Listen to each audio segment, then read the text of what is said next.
Good morning, everybody. Thank you all for coming this morning. It's great to see you all. We're expecting a few more.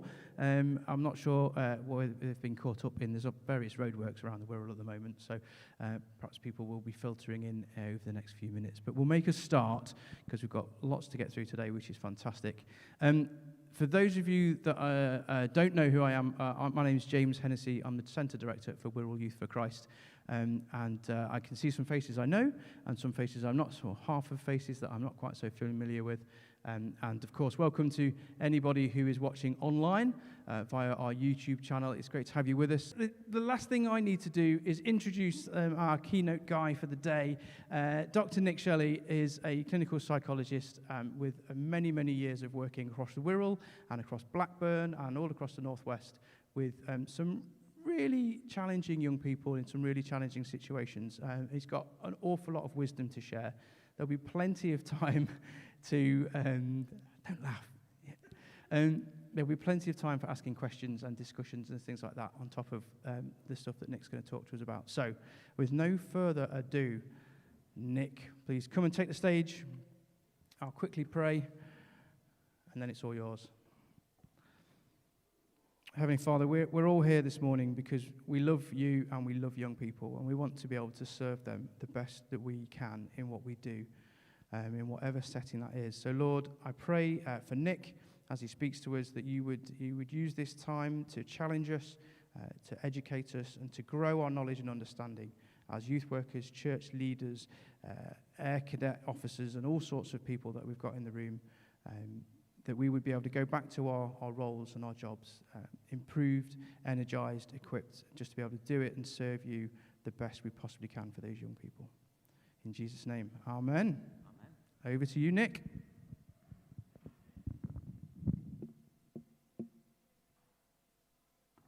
Hello. Well, it's good feedback. That's great. Excellent. It's lovely to meet you all. As James says, my name is Nick Shelley. I'm a consultant. Can you hear me okay? This feels very echoey, but maybe I'm just not used to using a mic. When you spend your working life sat in a room, in a therapy room, this echoey, it's not very familiar. So I'm a clinical psychologist. For those who aren't familiar with what that role is, it's someone who helps people with mental illness, mental health problems, mental health difficulties, like anxiety, depression, and more significant problems.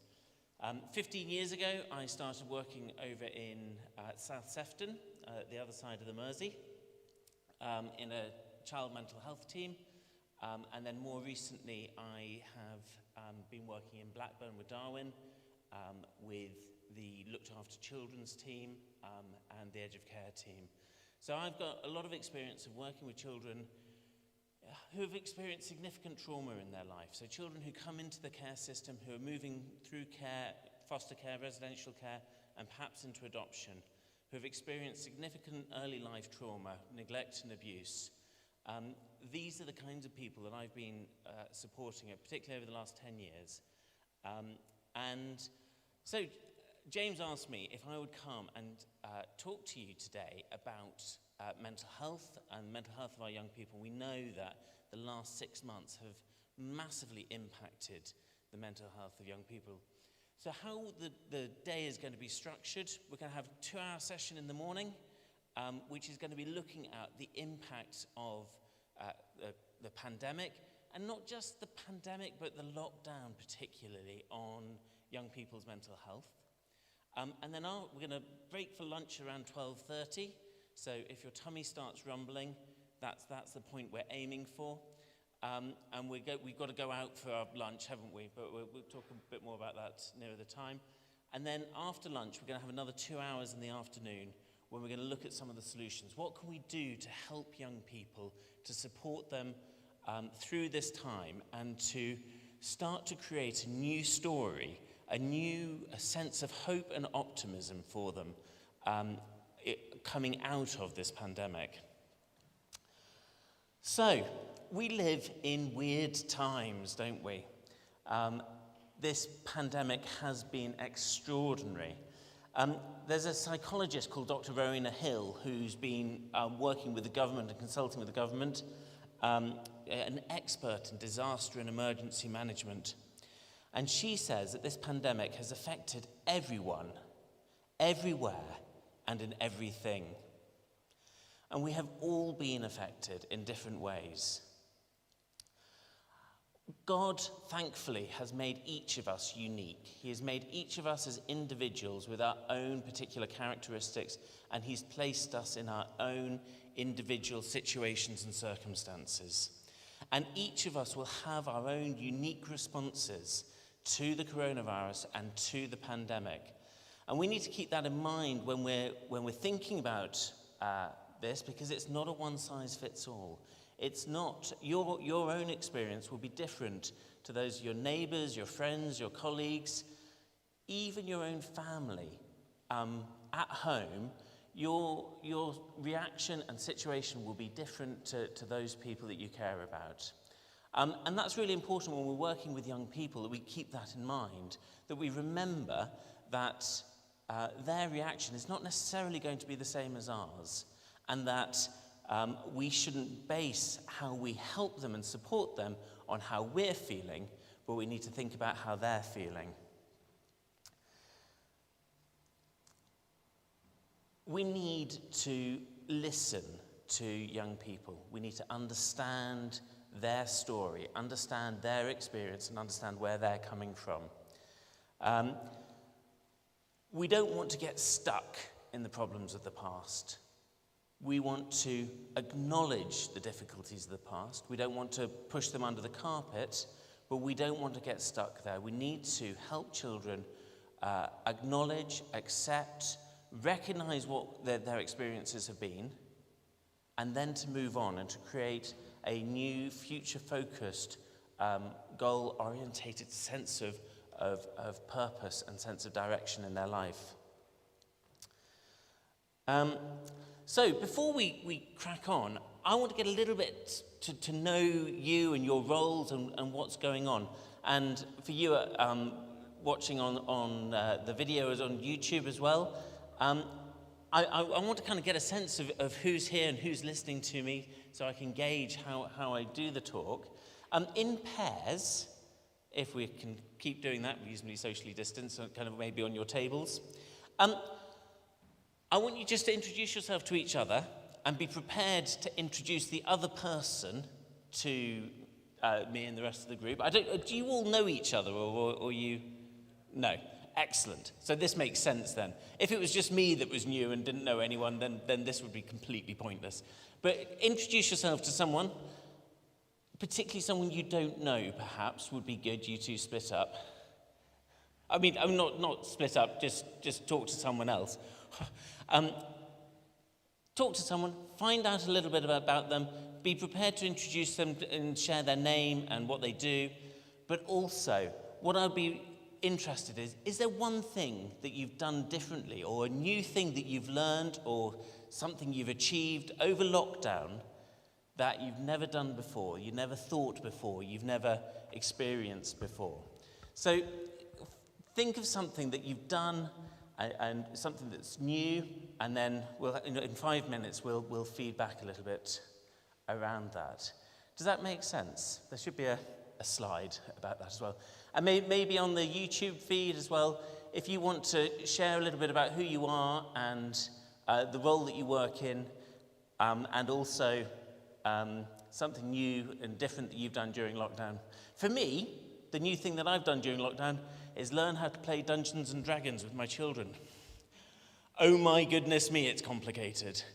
But we had the time to spend for my son to explain what Dungeons and Dragons is all about, and we whiled away those hours of being stuck at home playing Dungeons and Dragons. That was a good learning experience for me, honest. Excellent. Okay, we'll take 5 minutes. Find someone that you haven't met before. We've got to stay in our groups, haven't we? So turn around and, see if you can do that without moving around too much.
So have you had enough time to chat and get to know each other a little bit, I hope?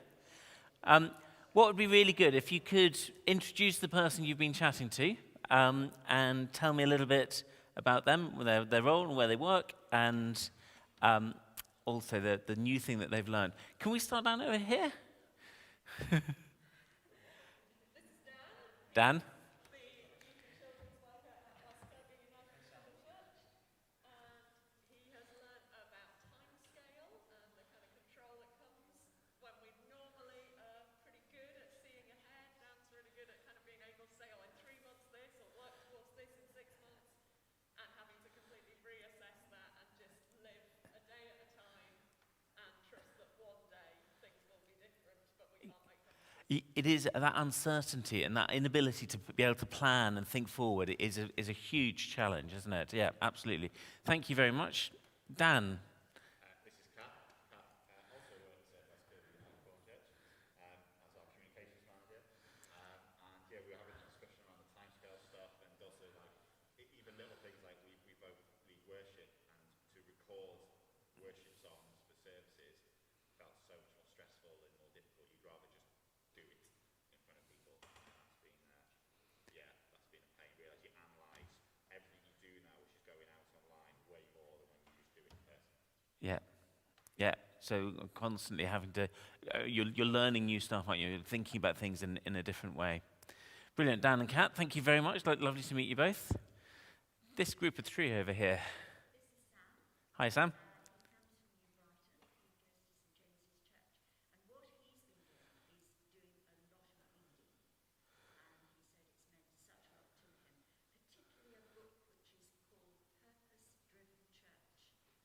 Rick Warren. Yeah, excellent book. Yeah, fantastic.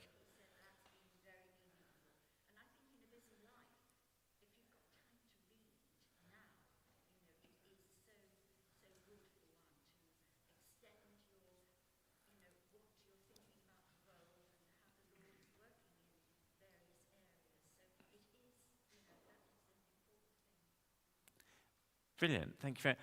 I've forgotten your name already because I said Rick Warren. Sam. So this is Jack, and he learned to play the ukulele. Fantastic. Have you brought it with you? I haven't brought it with me now. Jack's a children's and secondary schools worker for the Methodist circuit in the Wirral. Okay, fantastic. So, a ukulele. Fantastic. Thank you very much, Sam. Jack. This is Rachel, and during lockdown, she's opened her garden up to people and had been talking to a lot of the congregation and getting to know them. Because of course, when we are in church, it's only sort of snapshot conversations with people. Yeah. After the service, a little conversation. So we just really enjoyed being able to talk more with the congregation and to get to know them. Really. What a fantastic thing to do, and what a positive way to use that restrictions to actually be reaching out and to connecting with people. And at the same time, she said, well, whilst that being a positive, she's had the burden of things not being right in the world. And with knowing that people are suffering, and obviously just being compelled to pray for that. A fantastic prayer warrior as well.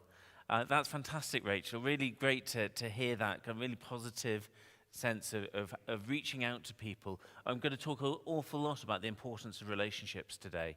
And it sounds like you're well ahead of me with that. You've been absolutely seeking to make those relationships and connect with people through that time. That's fantastic. Great. Nice to meet the three of you. Thank you very much. James. This is Anna. Anna works for Urban Saints across Wirral and Manchester, across the northwest. And Anna, like a lot of youth workers, including myself, have learned a lot more about video editing and online stuff in lockdown. So yes, it became far more of a necessity for what we were doing. Fantastic, Anna. Anna, yes. Nice to meet you, and great to hear, learning all that tech stuff. That's really important. Now, James, do you want to introduce James?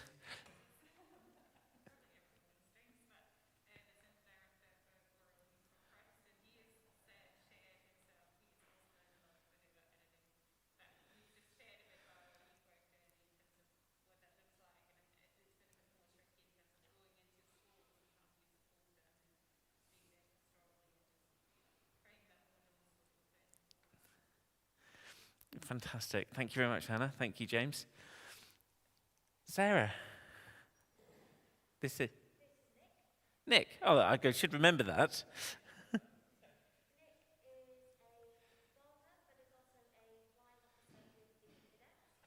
Right.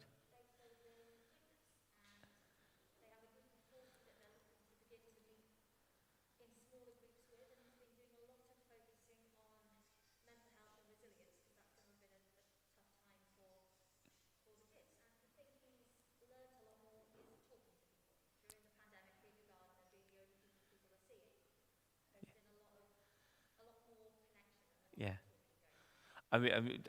If you've been doing mental health and resilience over the past 6 months, you're going to be well ahead of me. Please do chip in with any thoughts, and that goes for everyone. Please do interrupt me if what I'm saying doesn't make sense, or you want to kind of ask a bit more. That's absolutely fine. We're a small enough group that this can be quite interactive. So Nick, that's fantastic. So gardening just seems to be a side issue, but connecting with people and reaching out to people and doing the stuff with the Air Cadets as well. Gosh, phenomenal. So a real heart for people and serving people. Thing. Yeah, but that's a side issue. Yeah, but the job isn't the important bit, is it? It's the.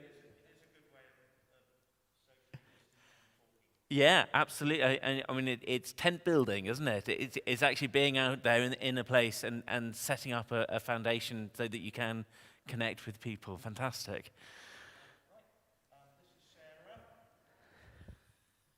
Sarah is a doctor, general practice doctor, yes. And she's over sort of the Noctorum area, not far from here, but oh yes, during anyway, during this time to help herself, to help others more, she's been taking up other hobbies like craft and drawing, and what's the other one? Carving a spoon. Carving a spoon. That fantastic. Whittling. Is it called whittling? Yeah. So she's been doing, which I think are really good ideas of being able to focus your mind on something and in a way, I don't know, it helps you concentrate on other matters. And I think that's really great. It's about being creative, isn't it, as well, and finding different ways to be creative. That sounds really, really good. Fantastic, Nick. Thank you very much. Thank you, Sarah. Emily, anyone on YouTube sharing anything that they've been experiencing?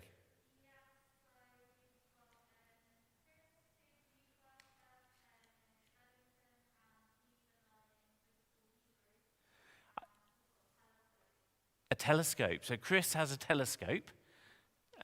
So has he been doing some stargazing? Or I presume the telescope is for stargazing and not looking into the bedroom window in the house across the street. Yeah, excellent, good. Phew. Anyone else? Was that? Okay, but we've got a few people online, so hello to you. Thank you very much for joining in, and I hope that you've been able to get a little bit of a sense of who's in the room here today as well. Okay, and that's important to remember, that lockdown has been positive for some people. It's been okay. We've been able to have a slower pace of life for some people. Some people, particularly doctors and people working in the health service and perhaps working in supermarkets and in other places too, work has gone absolutely crazy and it's been incredibly challenging. But for some people, they've been able to find a slower pace of life. Things have slowed down a bit and families have reconnected. But that's not true for everyone at all. As we set out on this journey to explore mental health and the impact on young people, I thought it'd be helpful to have a think about the difference between mental health and mental illness, because I think these are terms that are commonly used interchangeably, and often when I'm talking with social workers, I spend a lot of time talking with social workers, they will talk about a child's parent as having mental health, and I'm thinking, what do you actually mean by that? What does mental health mean? Now, for me, mental health is a positive thing. We want to be mentally healthy. We want to feel good about ourselves. So mental health is a measure of our state of mind. And it can be affected on a day-to-day basis by many different things. How much sleep you get, what you're eating at the moment, stuff that goes on at work, relationships, arguments, fallings out. It could be affected by bereavements. It can be affected by job losses. So many different things can affect your mental health on a day-to-day, on a week-to-week basis. And our mental health will go up and down through the time. And our resilience is a measure of how our bounce-back ability, our ability to get back to an even keel when the stuff that happens during life happens and we're able to bounce back from that. So mental health is a positive thing. To have good mental health is a good thing. And yet people use that phrase mental health instead of using the term mental illness. When stuff happens and stuff goes wrong, and we start to have mental health problems, we might start to feel a bit sad, a bit worried about stuff, a bit preoccupied and not able to concentrate as much. Those are mental health problems. And most of the time, when we have mental health problems, particularly if we have that resilience, we're able to bounce back from them, and it doesn't affect our day-to-day lives too much. Mental illness comes in when those difficulties and those problems become so significant that they're getting in the way of our day-to-day life, our day-to-day functioning. So mental illness covers a wide range of different terms, and I think there's on the slide the International Classification of Diseases, ICD-10, the next one, is a huge, great book which covers all the different diseases. But the section on mental health is enormous, as doctors and psychiatrists try to condense the complexity of human experience into boxes to try and make sense of them. And we are so complex as individuals and as human beings that those boxes don't really work. So they have to keep on making new boxes to describe these conditions. Now, mental illness can affect any of us at any time, and the prevalence of mental illness is absolutely enormous. There are various statistics to try and make sense of how significant mental illness is. Some people say that 1 in 4 people will experience a mental illness, a diagnosable mental illness, at some point during their life. So that's 25%. So that would be 2 or 3 people in the room of, 3 or 4 people within this room here. Now, I don't know your experience and your background. Some of you are likely to have had a diagnosed mental illness at some time. And one of the issues I'm going to come on to talk about in a little bit is sometimes how difficult that is to talk about that, particularly within a church context, but even within society. There's still a huge stigma against mental illness and what that means. The prevalence is so significant that we're all likely to, at some point, know someone who has had mental illness, even if it's not affected us personally. There are lots of different conditions, lots of different labels that are used. Depression and anxiety are the 2 big ones that you'll probably have heard of. And depression affects, lifetime prevalence is about 3% of the population. Anxiety, or generalized anxiety, is about 6%. But there are lots of other kind of anxiety disorders like phobias and obsessional compulsive disorder that affect people as well. And that's one end of the spectrum of mental illness, but that goes over to more enduring and significant mental illness as well, including chronic depression, including psychotic disorders such as schizophrenia, and personality disorders, and bipolar disorder. the huge range of labels, of diagnoses that get thrown around that come under this term of what mental illness is. So I hope that kind of helps to distinguish between mental health, which is that measure of general well-being, and mental illness, which is these diagnosable conditions. Amongst children and young people, the prevalence amongst children and young people is similar to that in the adult population. And in fact, most mental illness that we see amongst adults has its roots, if not their first symptoms, in childhood and during adolescence. So 12% of children will have a diagnosable mental illness. That's roughly about 4 or 5 in every classroom. Girls are generally more likely to experience emotional disorders of depression and anxiety than boys. And scarily, of those people who have a diagnosable mental illness, 1 in 4, 25% of those, will at some point self-harm or make a suicide attempt. And these are striking figures, and the problem is huge. And all of those stats come from a year ago, before the pandemic and before the impact of lockdown and everything that has gone on since. I think for us as Christians, I think we have a tricky relationship historically with mental illness. And I'm sure that that's not true in the churches you guys work in. But we're meant to have that deep joy in the Lord, aren't we? We're meant to be able to praise God and have that deep sense of what it is to be a Christian and to know God.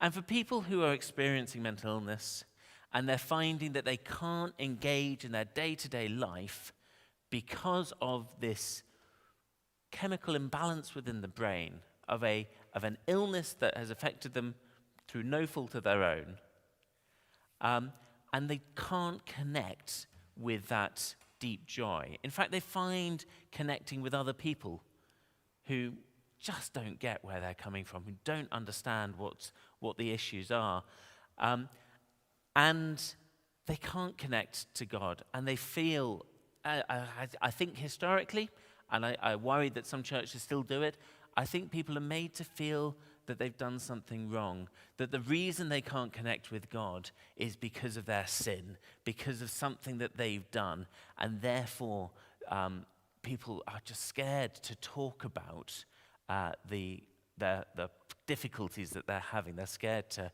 raise that as an issue. And I think that's really important for us to work when we're thinking about working with young people, is there's a stigma within society anyway about mental illness, and young people often find it difficult to raise their hand and say, can you help me, I'm struggling. And on top of that, if you're working within a church context and there's that fear, even a little bit of a fear that when you say, yes, I'm depressed and I just feel miserable, it's not about feeling miserable, it's feeling just down and just exhausted and drained, and I just don't feel the joy that everyone else is talking about. There's a real resistance to being able to share that for some young people.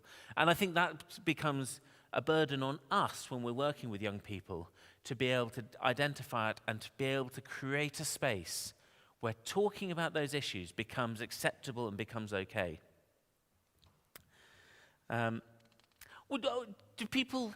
Does that kind of make sense? Would people agree that that's a concern that we need to be working with within the church? Anyone got any thoughts on that? Okay, great.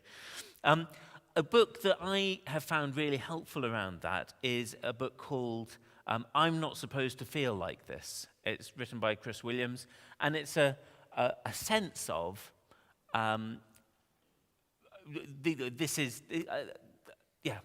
title says it all, really. It's that feeling of, hang on a second, I'm a Christian, but I feel just absolutely drained and exhausted, or I feel terrified about stepping out of my front door. And I just feel like it's wrong that I feel like this. I'm not supposed to feel like this.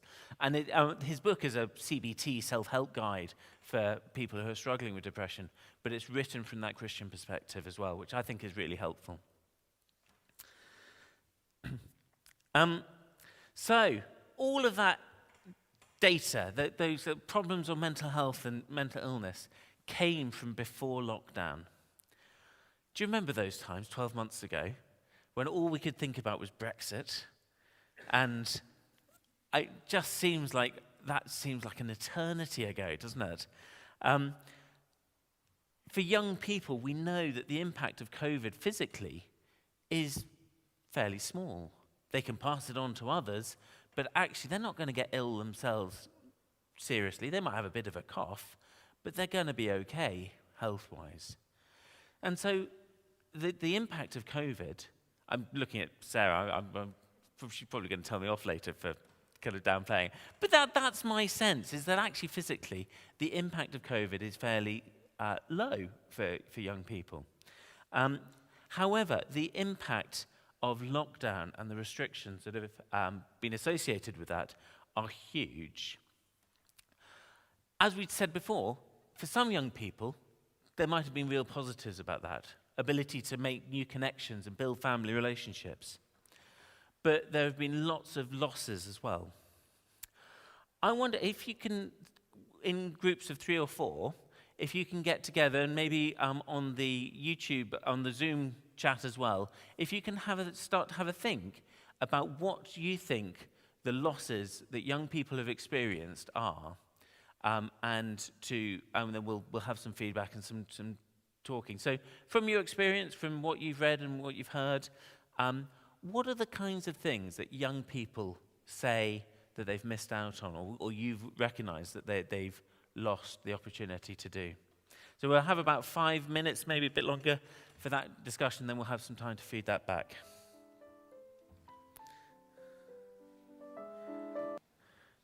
So work out how to get into groups of 3 or 4.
Do you feel you've had enough time, or do you want a bit longer to talk? You're good? Okay.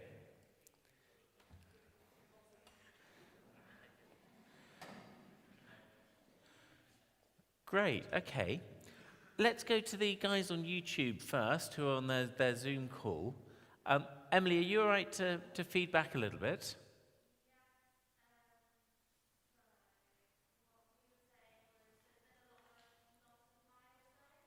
Lots of milestones, yep.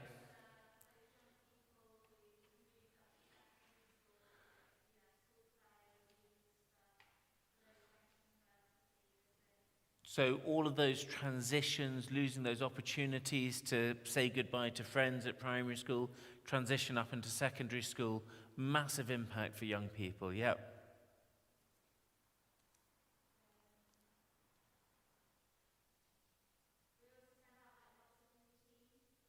Yeah, so loss of routine, that normal day-to-day, get up at 8 to get to school for 8:30 to see your school friends, back at 4, tea, bed. Suddenly you can sleep in till 11 or 1, stay up until 1 o'clock in the morning. Yeah, and the routine goes out the window. Okay, thank you. How about, this group over here? Any other things that you want to add to what the guys on the Zoom call said? Nick?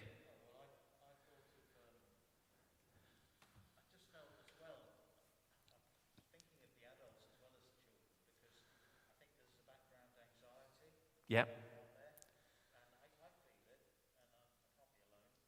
So background anxiety for the adults, the parents in the families, that they're there meant to be supporting the young people, and suddenly the young people are finding, hang on a second, I've not got that support from my parents that I need, that I want at this tricky time in my life.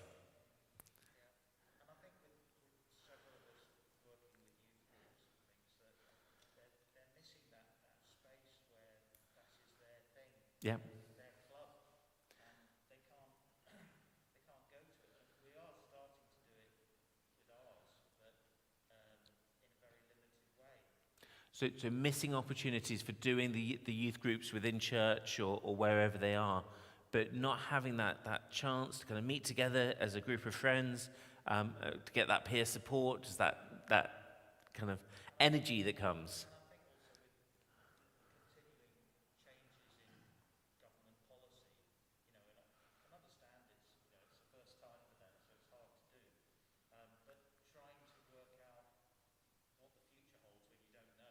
Mm. It's like, how can you plan for anything for the kids, or for your organisations? It's just really hard. So also that lack of certainty, that lack of predictability, inability to be able to plan for the future, that's massively affecting young people who, my eldest son's in year 11 now, he's thinking, will I be sitting GCSEs in the summer? Do I have to work hard all the way through over the next 6 months in order that my work might be graded, rather than, as I did when I was at school, cramming the night before the exam because that's what you're going to be graded on? They just don't know. They don't know what's going to be happening. We all of us have that sense of uncertainty. Yeah. Brilliant. Thank you, Nick. In this group. Sam. I thought was a loss of physical activity. Loss of physical activity. Absolutely. Yeah. Limitations or restrictions too. Yeah. You get your hour a day at the beginning of lockdown, didn't we? We had. There might be young people who are trained to be athletes or high-level performers, and all of a sudden they're restricted to 1 hour, which is not, to a small minority, but that could be a big restriction to their progress. Absolutely. Compete at a high level. And suddenly, so that they've lost the opportunity to train for doing kind of their competition level, if they're sporty. And also lost those opportunities to engage in those sporting events as well. I was thinking for the top year of my son's school, when they've been looking forward to getting into the rugby team, or the first 11 cricket team, that was their aim. They knew that next year they were going to be able to make the first 11, and suddenly it didn't happen. And suddenly they didn't have that opportunity, missed opportunity. But also people who are going for trials and for county competitions and things like that. Absolutely, so missed opportunity. Aside from the fact that just not being able to get that exercise, and kids spend the entire day, when they're not in lessons, sometimes when they are in lessons, running about like mad things, don't they? They want to be active. They want to be kind of engaged in exploring the world. And suddenly they weren't able to do that. Yeah, so loss of exercise, absolutely fundamental, yeah.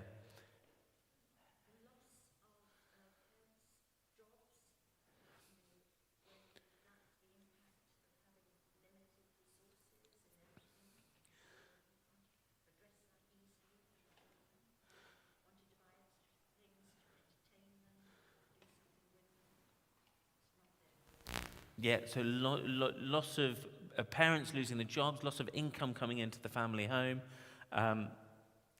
so not able to get the things that they need. Sometimes it's the things that they want, but often it's for families, it's been the things that they need. Actually, even just getting the food on the table has been a struggle for many families, hasn't it?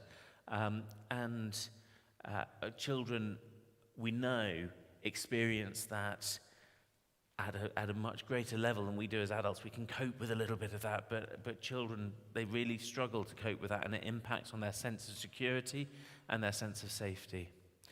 Brilliant, thank you very much. Great, any other bits that anyone wants to feedback? Anything Any other bits from the YouTube? No? Nick?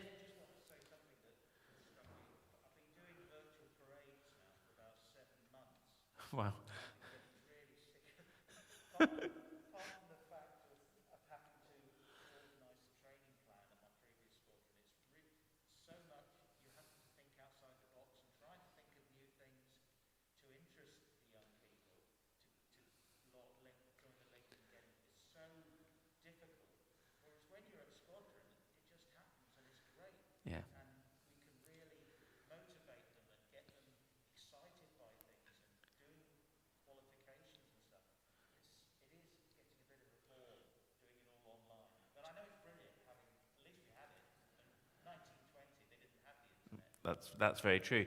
So Nick's kind of talking about the challenge of putting those groups online and trying to maintain that relationship and maintain that continuity of your organized groups, but trying to do it through an online system. And as you say, it's a blessing, isn't it, that we've had this ability to be able to communicate with people whilst not being in the same room. It's great that you guys sitting in your living rooms at home in your pajamas, with your feet up, with your cup of cocoa there. It's great that you're able to join us and to be able to watch us here. But it's not the same as being in the room. It's not the same as when you're working with a group of young people and you're in a room and you can just put a hand on their shoulder and say, it's all right. Or you can just give them a look across the room and give them a thumbs up. Or you can just make those little connections, those little bits that make relationships work. And online, we just can't do that effectively. It's fantastic that you've been trying to keep doing that, because I think a lot of church youth groups, a lot of activities just closed down totally, and people said, we can't do this. And then the relationships are lost altogether. And children then don't have those key figures in their life who are providing that support and that connection. Okay. I'm going to keep talking a little bit about the losses as I was thinking about this. I think we've covered a lot of it, but I think that the first thing to think about, I think the priority is for lots of these young people, they've experienced bereavements. The most significant loss of all, loss of loved ones. Not just because of COVID, but because of life that goes on, and family members and close friends and relatives have passed away, and young people haven't been able to have that opportunity to say goodbye or to attend funerals and do all of those things that are so important as part of our grieving process and to make sense of loss and what has happened. And I think it's really important that we don't lose sight of that young people who have experienced loss may still be carrying that grief with them because they've had nowhere to put it. I remember when my mum passed away, and I had just started working as a clinical psychologist over in South Sefton. And my feeling was, it was a tragedy, it was awful. But after I'd had a few days off work, I thought, what I need to do is I need to get back to work. And I tried it for a couple of days. And I thought, this is ridiculous. What am I doing? I can't function effectively working here. It was only until after the funeral had taken place and I'd been able to say goodbye and I'd able to cry with friends and family, it was only then that I was able to start thinking about getting back to work and starting doing this emotionally demanding work of being a psychologist and sitting in people and managing their grief. It was only once I'd been able to process my grief that I was able to do that. And yet, we're expecting our young people to get on with their life and to engage in school and engage with stuff going on without having had that opportunity to grieve. And that's a huge challenge for us as a society to think about how we manage that. I think at the start, and maybe this is just my kids, but at the start of the lockdown, when they were thinking about going back for the summer term, I think there was a sense of excitement, wasn't there? There was a sense of, we're going to have extra time at home. We don't have to go to school. Isn't that going to be great? This is fantastic. But I think for lots of children, that very quickly became the anxiety around about not being in school really kicked in. Initially, it was about not being able to connect with friends, not being able to see the people that they cared about, maintain those relationships, just have a laugh, have fun, kick a ball around, whatever it is that they want to do, share jokes, actually, it all seems to be about sharing stuff that they've read on Reddit or Instagram or stuff. But they weren't doing that. They weren't connecting. They might have been having Zoom calls with friends for those that had the equipment to do it, the smartphone or the Wi-Fi and the laptop. They might have been able to have some Zoom calls. But it's not the same when you're not in the room with people and you can show your phone to someone and say, have you seen this? Isn't this funny? And share a laugh, and you're in a group and you're connecting as part of a group. Children need that connection with each other, and that's been lost. I think video calls, when you're kind of working and then you're in a meeting and you're trying to get a decision made, video calls work well, don't they? They're okay for, other than the 5 minutes at the beginning of every meeting where you've got someone going, is my mic switched on? Am I on mute? No, put your camera up so we can actually see you, or scoot too close to the microphone. And you have all of that conversation. But generally, you can get decisions made. You can get to some agreement. You can have that meeting. But what you lose is that connection and that ability to connect and build those relationships. As the lockdown went on, the anxiety started to increase. The news reports of increasing deaths filled the news. And parents across the country, already concerned about their jobs, start to worry about their health, start to worry about their family, the safety, the physical health safety of family members. They start to worry about money. And as parents, and Nick said this, as parents become more and more stressed, and the families are forced to spend more time together and they're locked in, then the arguments start, and the disagreements, and the frustration, and the friction between family members increases. For many children that I've been working with, a huge problem, particularly for primary school age children, a huge problem has been parents working from home. Because the child is at home with the parent, but the parent's not available to them. And every time the child goes to their parent and says, "Mum, can I ask you something? Can I have a biscuit? Can I have a drink?" And the parent's going, No, shh, I'm in a meeting, go away. And that rejection and that being pushed away by a parent that's clearly in the room. They're there. Why can't I go and talk to them? And for children, I think they've found that really, really hard. Some families have been able to manage it because in the morning, mum gets dressed into her suit, or dad gets dressed in the suit, and they go off into the spare room, they lock the door, and they come out in the evening. And it's almost like they're able to manage a normal working day. But most families don't have the option to be able to do that. And mum's working at the kitchen table. And when the child is trying to play with their Lego and it all falls over and makes a loud clattering noise, they get told to shut up because they're mum's in an important meeting. And I think that's hugely damaging for those relationships at home. And kids find that really hard to make sense of. I think particularly for a lot of the young people I work with who are in foster care or in residential care, I think it becomes increasingly hard for them. Even older children really struggle with that. They're present, but they're not available. And I think we need to be really mindful of that as we're helping children to bounce back over the coming months to think about how available we are to them and make that really explicit. The Bible tells us that we are created to be in relationships. Firstly, in a relationship with God, and then secondly, with those around us. Through the work that I do, I see the absolute crucial role that parents play in helping young babies grow and develop over time. And as they grow, to develop an understanding of themselves, an understanding of other people, and an understanding of the world around them.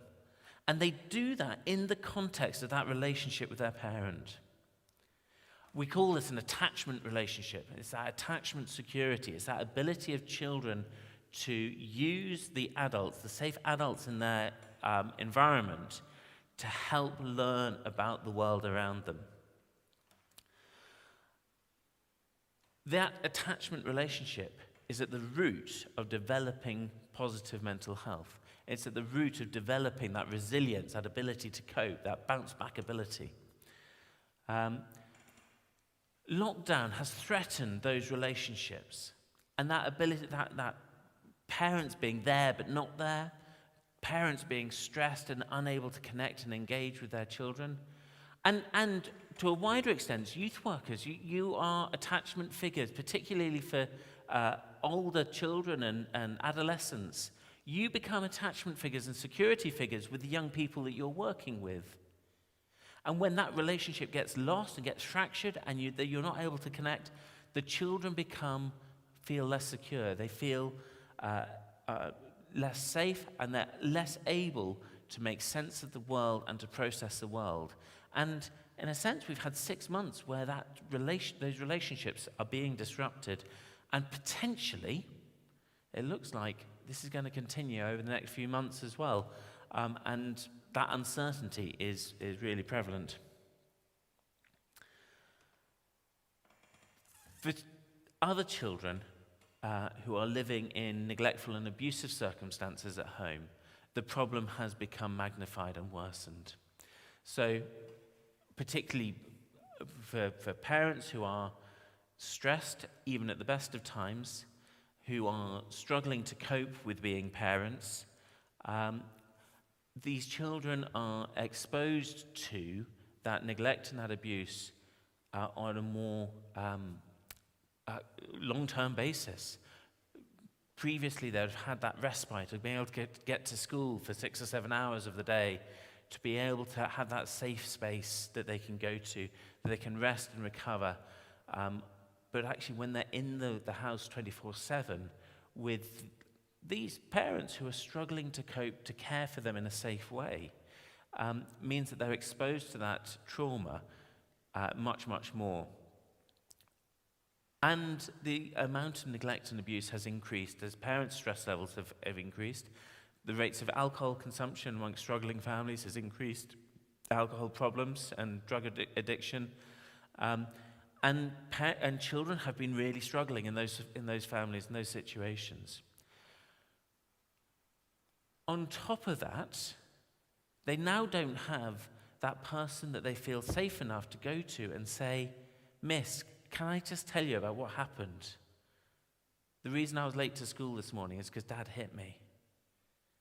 The reason I was late to school was Mum wanted me to go off and buy some drugs for her before I came into school, and I don't know what to do about this." The person that they would go and talk to would have been their teacher. That when they get into school in the morning, they see them and think, that's someone I trust. That's someone I can go and talk to and share my experience with, who will feel safe, and they'll know what to do. But it might also be their youth worker. It might be the person in the club that they go to, that they feel that they have a connection with. And suddenly that's been taken away. And we have an unknown problem at the moment of children who have spent the last 6 months in abusive circumstances, who have not been able to receive the help that they've needed, who haven't been removed, or the families haven't been supported to care for them. And we're going to find all sorts of things coming out of the woodwork over the next few months and over the next year as children disclose the struggles that they have had whilst they've been living at home.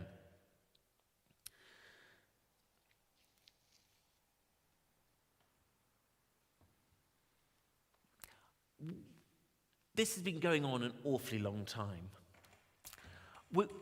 When I was at school, when I was about 8, there was a punishment the prefects would mete out to us if we dared to not do what they told us to do.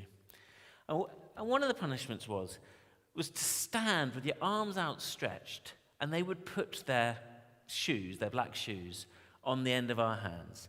And you had to stand there for as long as you could.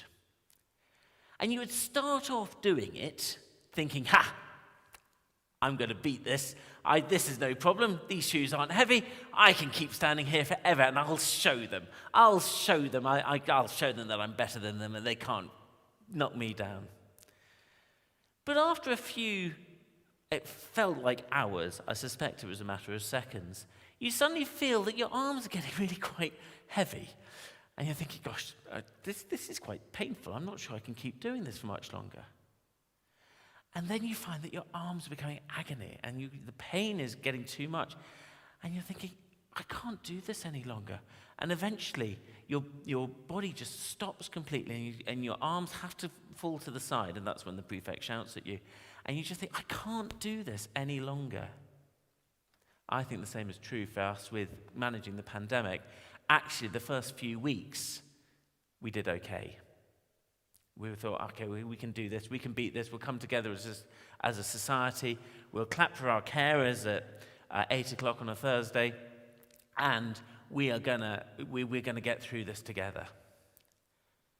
But as time went on, we started to think, this is really hard, this is getting painful. And it gets to a point, and it's different for all of us when we get to that point, but it gets to a point where you think, I just can't do this. My body isn't coping. And that's when your mental health is becoming affected, and your ability, your resilience, that bounce back ability is affected, and you're left thinking, I just can't do this anymore.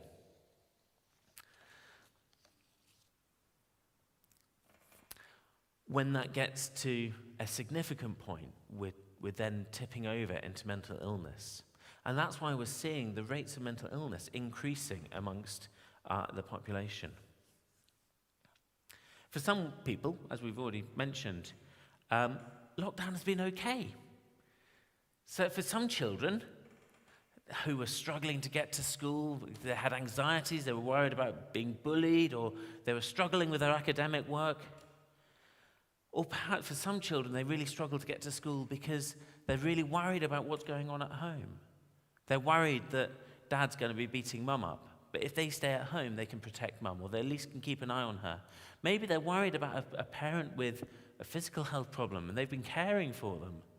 And actually, when they go to school, all they can think of is mum going to take her medication at lunchtime? Or will mum be able to get her food at lunchtime? Will the carer, will that person who's bringing Meals on Wheels be able to get into the house? And they're not able to concentrate on their work. For those children, lockdown has been fantastic, because suddenly they've been able to relax.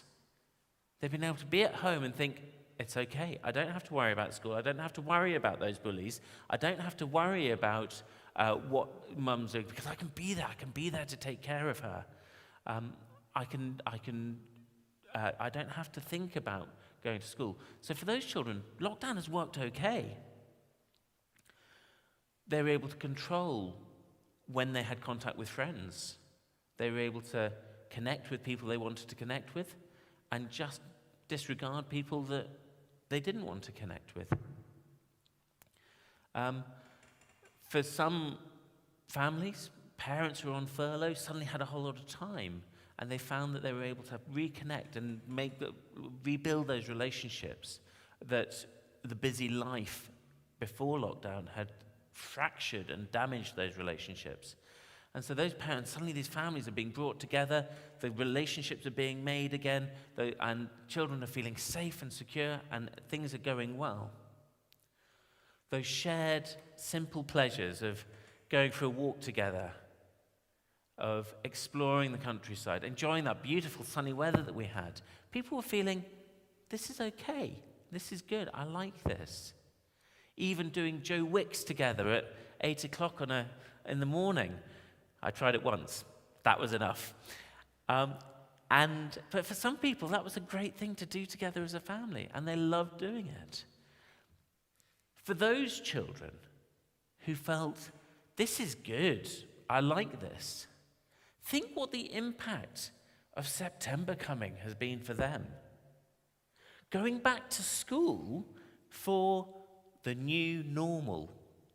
What a challenge for them to think, oh, hang on a second, I can't do this for the rest of my life, this staying at home. Suddenly I've got to go back and I've got to be in the classroom and I've got to see those bullies that were hurting me. I've got to trust that other people are going to look after mum, but I'm not sure they're going to be able to do that. I've got to sit through that history lesson when I don't have a clue what the teacher's going on about.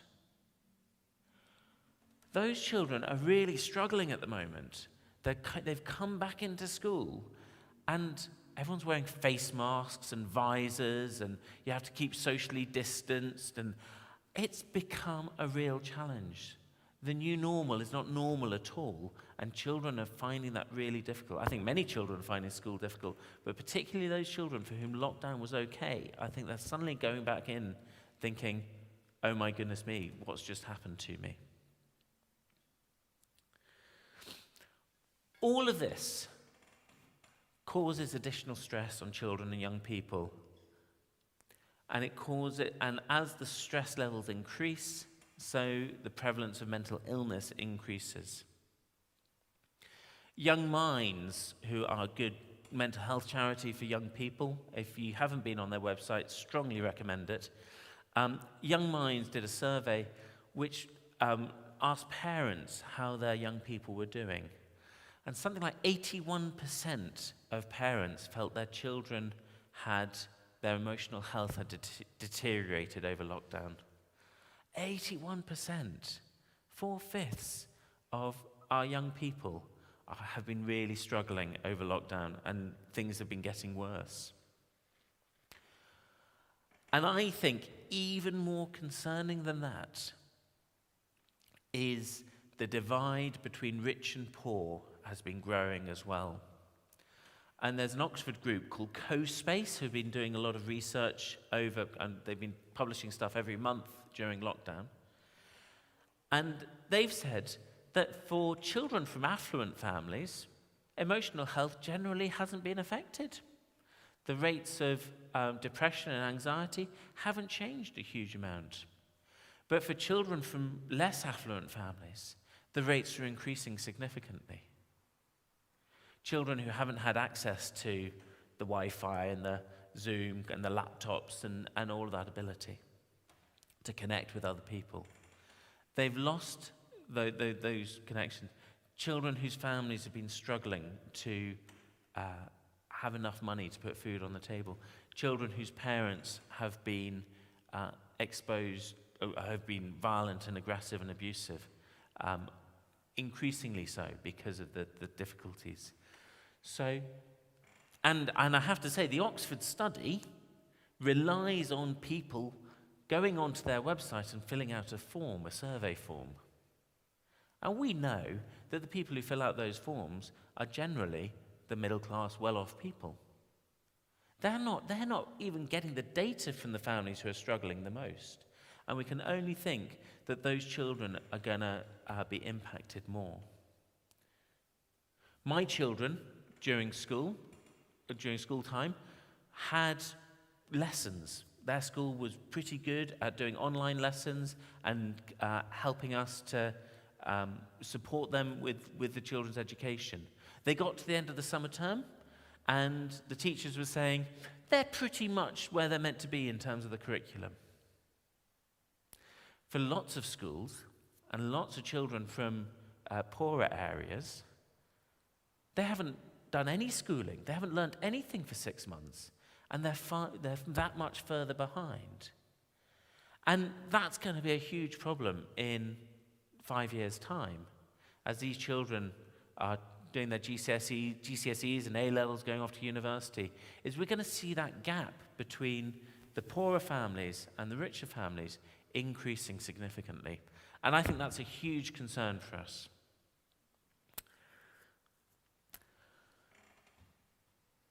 So I feel like I'm going on an awful lot here. But anyway, I'm nearly done, and we'll take a break for lunch. Another huge loss for many people are those young people who had been receiving support around their mental illness already. So children who had depression and anxiety conditions previously, and they'd been receiving weekly therapy through their CAMS team and psychiatric support and mental health nurse support, and their families were getting parenting advice and helping them think about how to manage the situation. Those children accessing therapy, suddenly all of that stopped. And for many children, they had no access to therapeutic support for 3 or 4 months. Sometimes that therapeutic support went online, and people would try and maintain that relationship and that connection online. We've already talked about how difficult that is. And in therapy, that's really hard. I've tried doing some of that connecting with people online, and it's really difficult to do that. Just when you get to that critical point where the person you're talking to is wanting to share something significant and vulnerable, you get the little wheel of death in the middle of your screen, and you think, oh my goodness me, I now can't hear what they're saying. I can't, and that connection is broken, that opportunity to hear them is lost. Therapy online isn't as effective. It doesn't help people as much as being with them face to face. Some people I've spoken to, some young people, have been continuing to receive play therapy online. I mean, how on earth does that even begin to work? I just don't know. But the play therapists I know go around with a car full of buckets of sand, of models and toys and water stuff and Play-Doh and paints and paper and all sorts. Families don't have that at home, or all of the kind of equipment that a play therapist would have. How are they doing that then online? There are some very creative people out there who are being able to achieve some things. But as Nick said earlier, I mean, it gets tiring to keep doing it online again, over and over again. So how that's been functioning, I don't know. But children have lost that opportunity to connect and engage with professionals who are helping support them and engage with them. And we're seeing, as is inevitable, waiting times for child mental health services increasing. So children who are developing those mental health problems and mental illnesses during lockdown and over the last 6 months have been struggling to get to see the person that they need to talk to. And again, we'll only know the consequence of that in 12 months' time, I think, as we see that these rates have increased and are becoming more problematic. Church youth groups, youth activities, getting young people together are an absolutely key source of support, of interaction to help people feel safe and feel connected and to support their resilience during these times. I think it's been extremely challenging to continue to maintain those connections and maintain those groups over this time. I would just be really interested, again in your groups, if you could, I'm conscious I've been talking an awfully long time, in your groups, have a think about, does this kind of fit with your experience of the young people?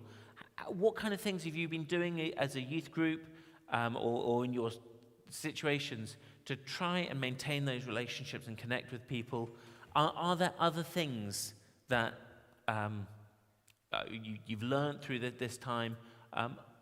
Does this, I'm conscious, also very conscious, that at this point of the day-to-day of this training, it feels very negative. It feels like the problems are overwhelming. And we're going to come in after lunch to talk about some of the solutions to this. But yeah, how does this fit with your experience? Do you feel that this kind of does marry up with what your sense of how young people have experienced the last 6 months. We'll just take 5 minutes and then have some time to feed that back.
Okay. Have you had enough time? Yeah? Great. If we can come to your group first, I don't know who would like to feedback from your thoughts, just kind of reactions to what we've been talking about so far this morning.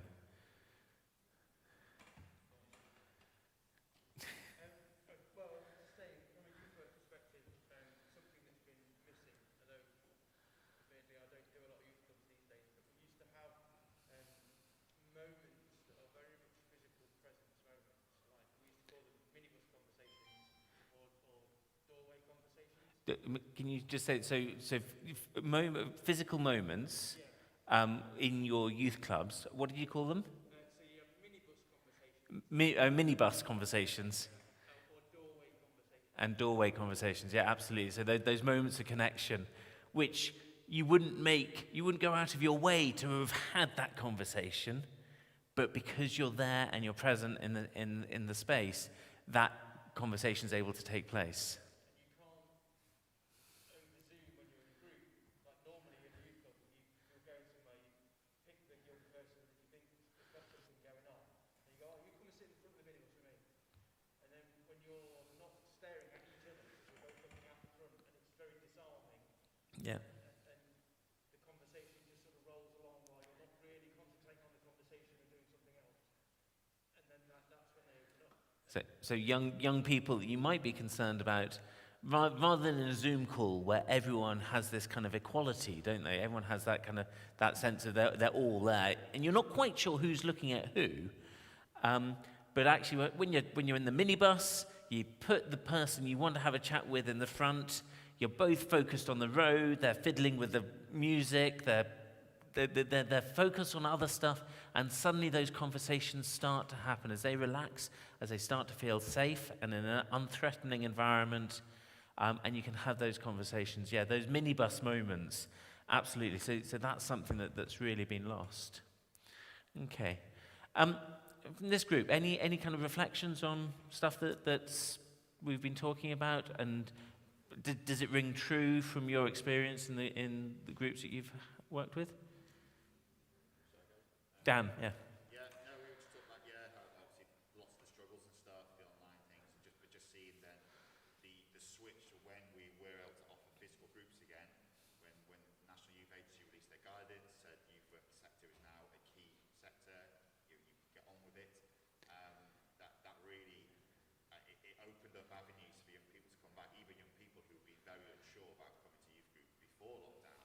Now we're really keen to reconnect again, and just because it was not online, in person. So your experience has been that young people have been enthusiastic about coming back in after lockdown has ended and the restrictions have been lifted, and young people are like, yeah, no, we really want this. It's been a loss in our lives, and actually we're looking forward to being back in the room together so that we can connect and communicate together. Okay. And it's just a little thing, but on last Sunday night on our youth groups, normally when people sat around, they're chatting, phones are out, and there's a little bit, but they're on their phones. Sam, you were there as well. I didn't notice any of them on their phones. They were sat in a big circle, all conversing with each other, something which has, switched in their realisation of, I'm in a room with people, talk.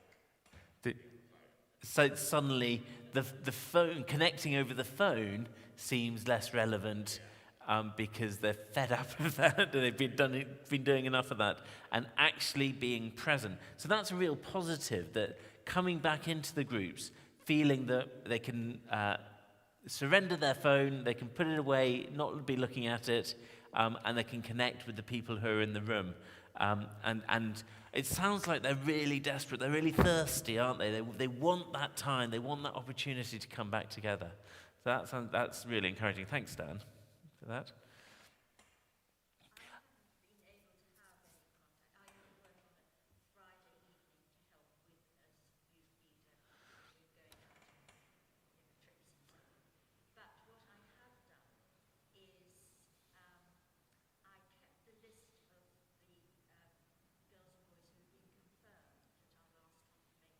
Mm-hmm.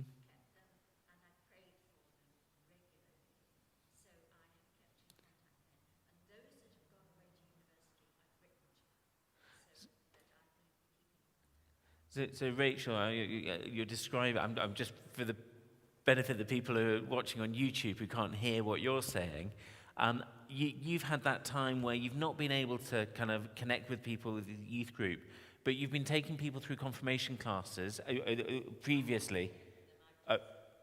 You've got the list of the people who've attended the confirmation classes, and so you've been able to continue to pray for them, to support them, and you've been in contact with them over the phone and writing letters to people at university as well. Yeah, so that what a great opportunity, a great ministry to those young people who, it's such a special time.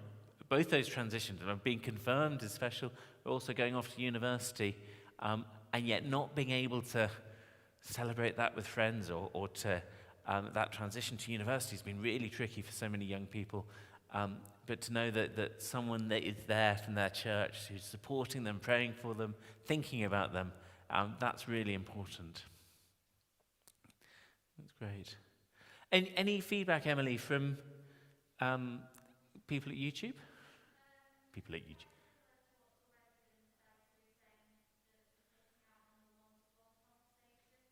Yeah, been missing the one-to-one conversations, yep.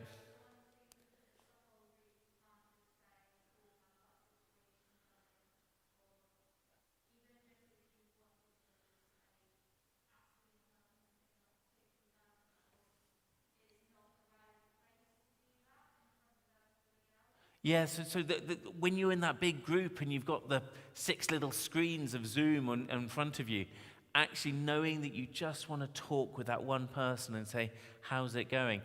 But I know that at my kids' school, and I'm not sure what the rules are for youth groups, but actually the teachers weren't allowed to have one-to-one conversations online with kids because of the safeguarding issues. And I'm thinking, oh my goodness me, those issues that kids want to be able to talk about without their friends hearing, those opportunities have gone. Yeah, thanks, Emily. Is there anything else? Okay, brilliant. Anything else people want to share? Any reflections on what we've been talking about over the last hour or so? I think that the consequence of lockdown has been huge. Looking at the data from all of these research studies that show that the mental health of young people is deteriorating. The media portrayal of the challenges and the difficulties that we're facing, the uncertainty, the media are quite good at presenting the ineptitude of our government, and our own experience of young people and the difficulties that young people are having. The picture that's painted is quite bleak. A whole generation of children growing up with missed opportunities and the potential for a lifetime of mental illness. This should not, and this must not, be the story that we are writing for our young people. Each young person, each of us have been created in God's image. They each have that potential for creativity, for greatness, for doing something good in the world. That potential for love, for joy, for hope. That's the story that we should be helping them to write for their future. We don't want to get bogged down in the difficulties and the trauma of the past. We need to be able to acknowledge it and to move on and to start to write a narrative of recovery, a narrative of hope, a story that says we will overcome.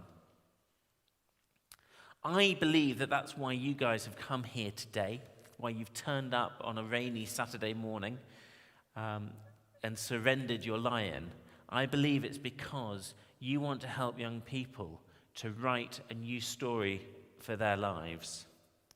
And after lunch, we're going to come back together and we're going to start to think about what are the things that we can do, what can we put in place to help children to keep that new story of hope alive and to write that story for them. So we're going to take an hour's break now. Super. Okay, so this morning was possibly, I left you before lunch feeling a little bit depressed, a little bit downhearted. But I hope with that glimmer that there is hope and there are opportunities for helping young people. So how are we going to do that? What are we going to do to make that positive difference in children's lives? The most important tool that we have in our armory to help young people and children to recover from this time, the most important thing that we have is you yourself. It is you as an individual, as a person, your relationship with young people that ultimately will make the most significant difference. That will be the thing that people will remember in years to come, that children will remember. They will remember that youth worker, that youth leader, that school teacher who made time for them, was able to connect with them, and had that relationship. So that is the first place where I want to start thinking about is how you fulfill that role of being that person that a young person can feel connected to. And once they've got that connection with you, it's in that relationship, in the context of that relationship, that they can learn about themselves, learn about other people, and learn about the world around them, and process all of the trauma and the struggles that they've experienced previously, and move on from that and develop. If you are feeling stressed, if you're feeling low, you okay? If you are feeling stressed or anxious or you are struggling in yourself, you are not going to be able to be present, emotionally present, to help and to support the young people that you're working with. So it's really important that as adults we get really good at assessing our own mental state, assessing where we're at in our own heads before we try to engage with young people. You can't keep on giving when you've got nothing inside to give. But there's a neurological aspect to it as well. Within our brains have two states for relationship. They're either open and engaged, or they're closed and disconnected. And when we're open and engaged, we want to have relationship. We're ready for relationship. We want to be connected with people. We want to listen and understand and be with that person. When we're closed off, actually relationship becomes unimportant. We want to push people away. And we will reject those attempts for people to come and talk with us. So if you've got two people in a room and one person is open and engaged and one person is closed off, one of two things is likely to happen. Either you're going to end up with both people being closed off, or you're going to end up with both people being open and engaged. Because our brains are really good at picking up on the relationship state of other people's brains and starting to respond to that and react to that. So if you're with someone and they want to connect with you and they want to be in a relationship with you and you're open to that, even if you've had a really stressed day and you're feeling, oh, just fed up, actually being with that person who's smiling, who's cheerful, who's interested in you, and he's genuinely interested in what your day's been like, slowly your brain will go, yeah, I'm ready for a relationship now. And you can have that connection, that sense of attunement, that sense of being connected and in that relationship with someone else. However, if you come into a relationship, into a conversation with someone, and they're just grumpy and bored, and you've had a stressed day, and you would go like, I was going to talk to them, but actually if you're going to be like that, I don't care. You end up actually not being interested in each other at best, and at worst, you start arguing and fighting because suddenly you're not interested in their needs, you're only interested in yourself, and so there's no connection there. there's only conflict. I talk about this an awful lot for looked after children and children who have been through significant neglect and trauma in their early lives, because they find it very difficult to go from a closed relationship state to an open relationship state. They find that really hard to do. And so what often happens for foster carers is they start off being, we want to love this child, we want to take care of them, we understand the trauma that they've had, and all the behavioral difficulties are a consequence of those trauma, and that we're going to be there, we'll help them, we'll help make them better, we want to give them a new life. But over time, when the child keeps on responding to their open and engaged state with this closed off, rejecting state, what happens over time is the foster care starts to close off as well, because it's emotionally really painful to stay open and engaged with someone who's rejecting you all of the time. And so the foster carer then starts to be in the state of, this child is a nightmare, they're awful, they destroy my house, they don't care about us, all that we do for them, they just reject us, and they keep on rejecting and rejecting and rejecting us. And they're like, they're just evil. I have heard foster carers say that. They're awful children, no one will ever love them, they're just difficult, manipulative, controlling. These are all the words that get thrown around by people who just are closed off, and they've lost that ability to connect and engage with the child. So, 2 relationship states, open and engaged or closed. You have to be aware when you're connecting with a young person, where's your head at? Because a young person will respond to you in that. Now, if you have been worried about bills, been worried about the car breaking down, been worried about arguments with colleagues, been worried about children not doing what you've told them to do at home, the house is falling down, everything is going wrong, your relationship state is likely to be closed off.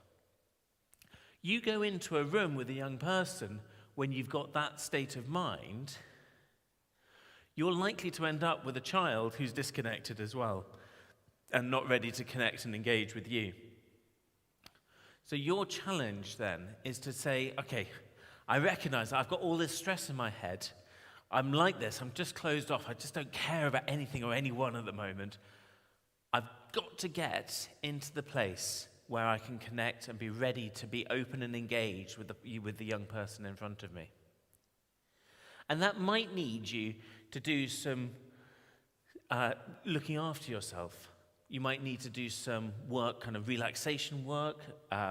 You might need to just make yourself a cup of tea. It might be about getting a biscuit and just taking a few moments for yourself. It might be about sitting and praying, having a period of prayerful meditation.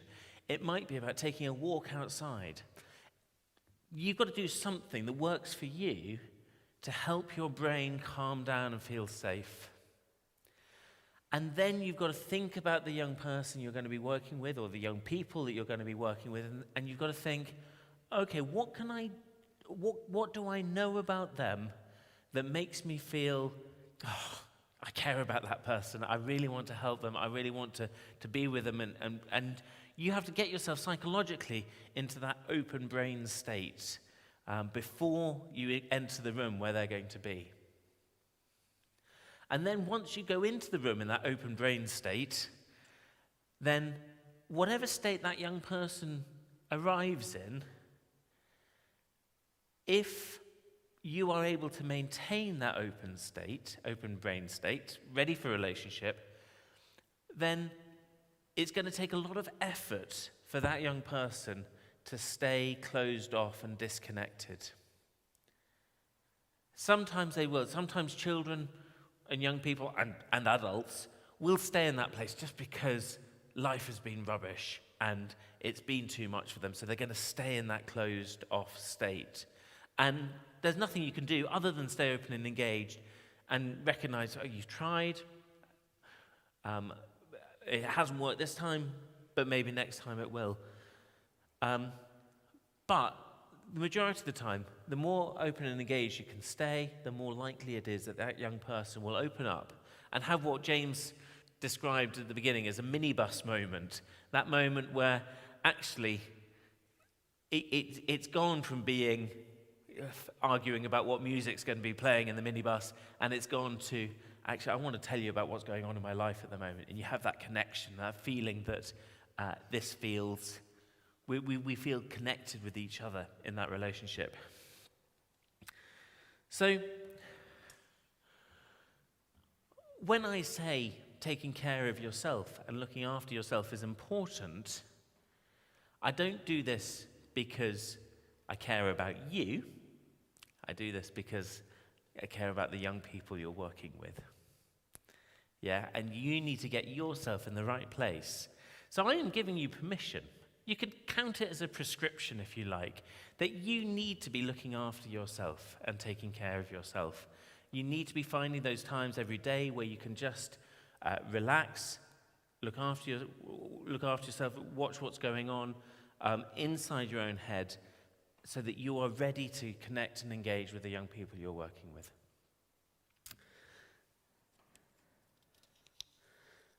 So you need to have a think about what it is that helps you on a daily basis to stay calm and relaxed, and then also in the moment to be thinking, how can I stay open and engaged and ready to connect with this young person in front of me?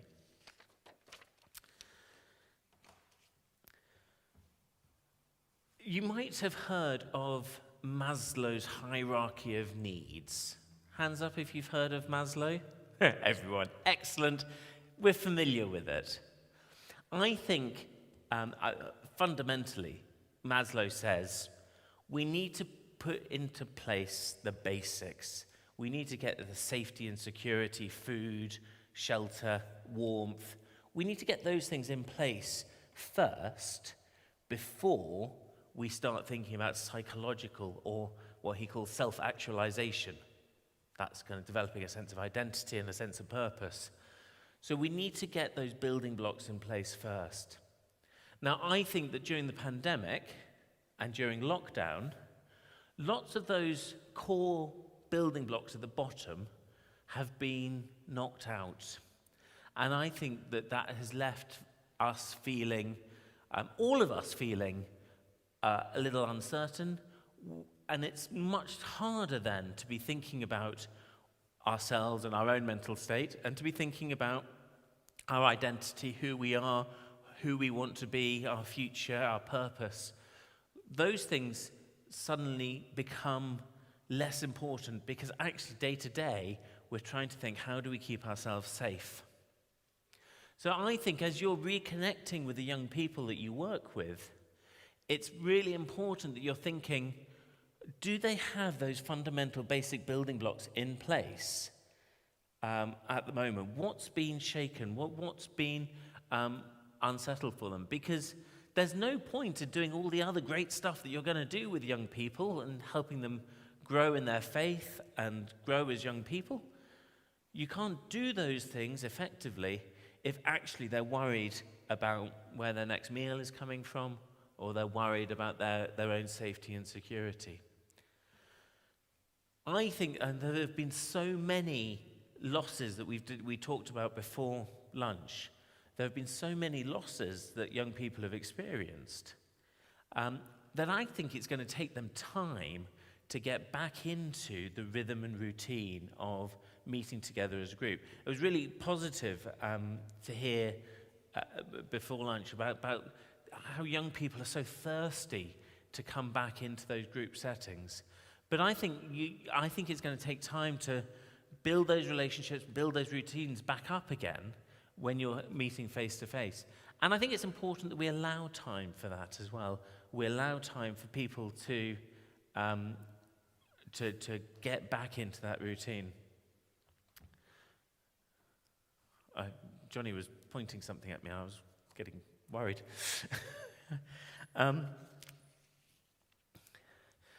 So the first thing we need to do is we need to look after ourselves. The second thing is to be aware of where those building blocks are missing in that young person's life. The third one is what I'm calling attuned listening. It's the ability to listen and to understand what a young person is going through and what their story is.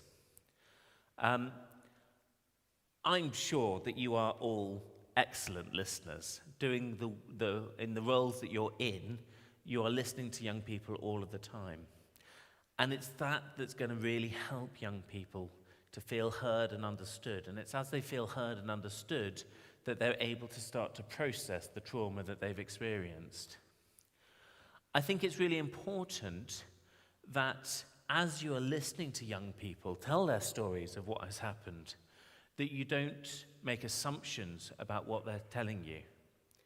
Because our assumptions are likely to be based in our own experience. And as I said at the beginning, we're all unique and individual, and our own reactions and responses to the pandemic and to lockdown are very unique to us. So I think it's going to be really important that as young people are talking, you're able to just stop and hear what they're saying. And if you don't understand something, ask them about it. Ask them for more detail. Be really curious and interested in what they're saying. Children need to be heard, and they need you to be listening and understanding what it is that they're trying to say. There's a need for that empathy, for you to put yourself in their shoes, to try and understand what their experience has been, and to allow them to explain that to you and describe it to you. It was interesting, the conversation just before lunch about the challenge over lockdown of not being able to do one-to-one conversations with people, but all the conversations being in groups. Because I think often these conversations have to happen on a one-to-one basis. They're those moments where you feel secure enough to share what's been going on with a trusted adult. And that young person in that moment will need you to be a good listening ear. Now, I'm sure that you've done lots of stuff on listening previously. It's obviously a key part of my role as a therapist. Listening is really important. But I wonder if you could take a moment now to reflect on times that you have felt well listened to. Think about a moment where you needed someone to be able to hear what you were saying and to understand. And what I'd like you to do in small groups, either pairs or threes, is just to think together, just describe that experience if you're happy to, and think and talk about what it was that you noticed and what the other person was doing that helped you to feel heard and listened to. What is it that people do to show that they're listening? So think about your experience. Think about what it was to be the person being heard. Does that make sense? Yeah? So take 5 minutes, just in your pairs or small groups.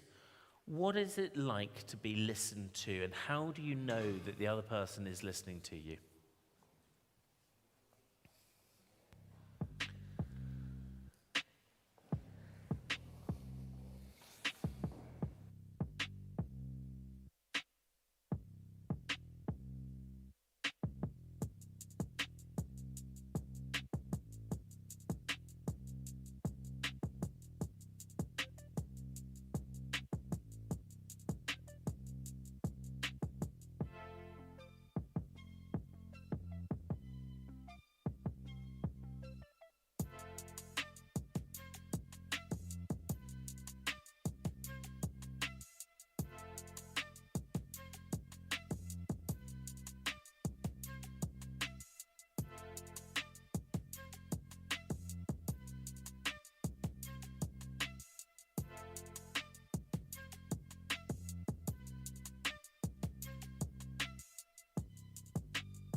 Okay, just one more minute to discuss.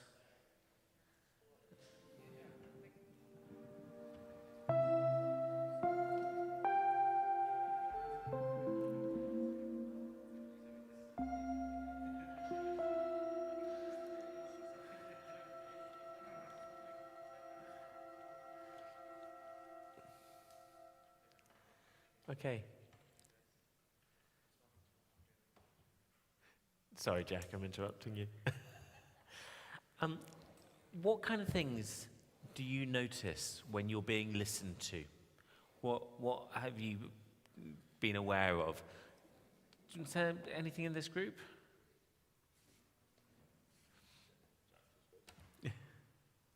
Go on, Jack. I was just saying they're not responding to what someone's saying.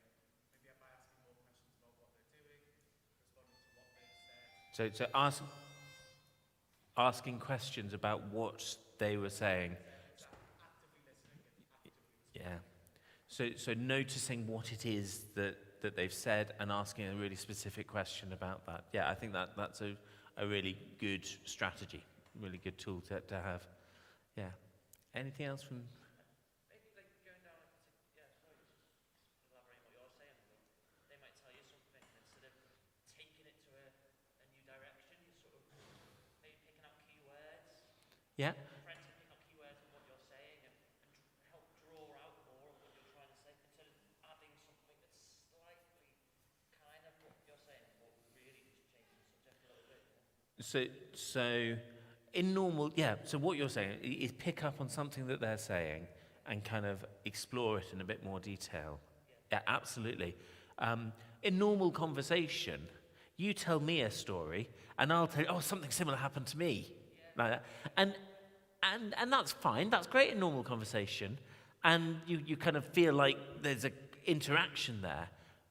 But actually, when you are feeling really heard and listened to, the other person is going to pick up on something you said. And often it's something that the young person has wanted to kind of skate over. So they've started talking about something, and then they'll kind of drift off and talk about something else. And you're like, no, hang on a second. You were saying this, and that sounded really important. Tell me a bit more about that. Yeah, that's great. Thank you. How about for this group over here? What kind of things did you notice when you were being heard and listened to? Go on, Nick.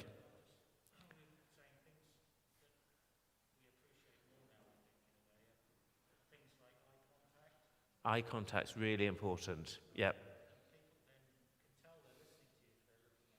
Yep.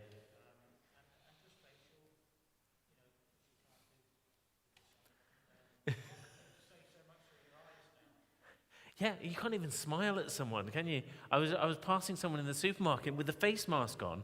I was kind of wanting to acknowledge that they got out of the way from me, and I kind of smiled and nodded. I thought, they can't see that I'm smiling, and they're probably just going to think I'm really weird and rude, and suddenly you lose a lot of that non-verbal communication by the face mask. It's really not helpful. But yeah, so eye contact, really important. Something that's really interesting over using Zoom and that connection. Have you noticed how at the beginning, when you're talking with someone and they're looking at you, it looks like their eyes are not quite directed at the center of the screen because they're looking at their picture of you rather than their camera. Now, when I talk to YouTube, the guys on YouTube, hello, I'm looking straight at the camera and you see that I'm looking at you. But when we're having a Zoom conversation, I'm looking over here somewhere. But I don't have to be looking over there for long before you start to not notice that I'm not looking at the camera. And it feels like you're maintaining eye contact, even though actually our eyes are looking in different directions like that. You know when someone's looking at you. Try when you're talking to someone on Zoom or on a video chat, try looking at the camera whilst you're talking to them. You will notice very quickly that you lose that connection and that they will notice that you're not looking at them, even though you're looking down the camera. It's a fascinating thing in terms of psychologically, in terms of that eye contact, how our brains adjust and adapt to being able to maintain that eye contact without looking directly. It's fascinating. And so, but eye contact is really important, and we're really sensitive to that eye contact. It's really significant.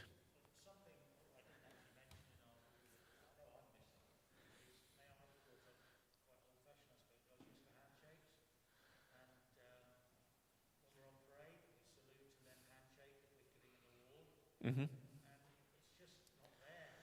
We can't handshake, and it's very, very strange.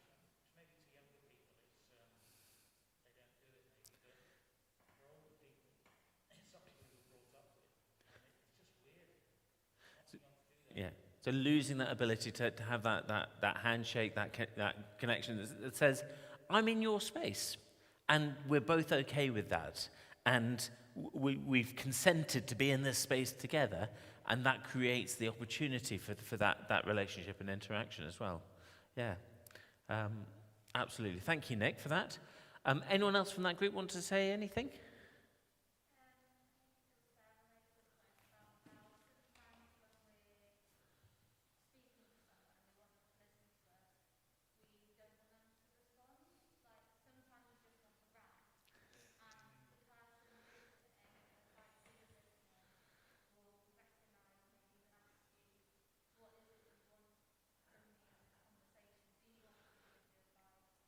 Yeah.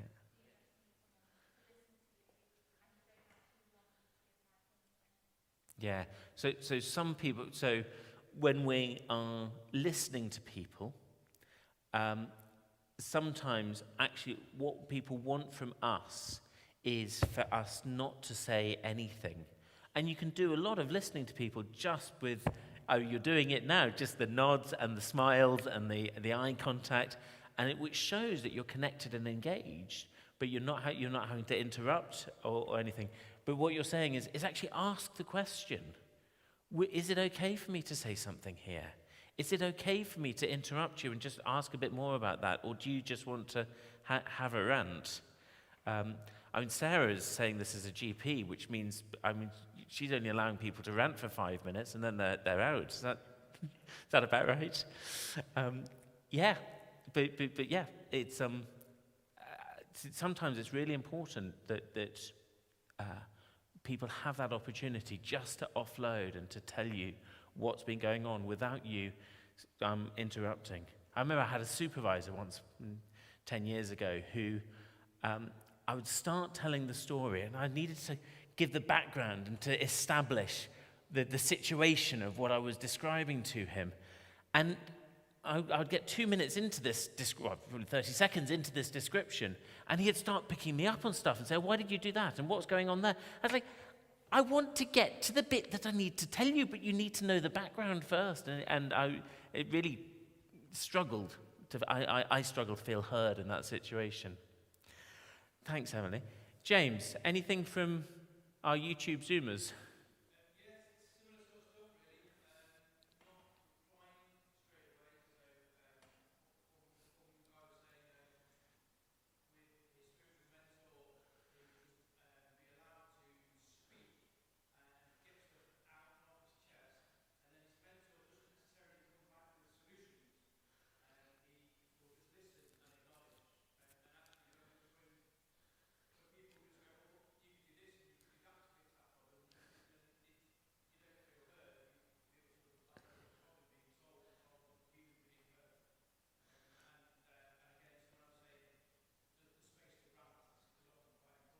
Yeah.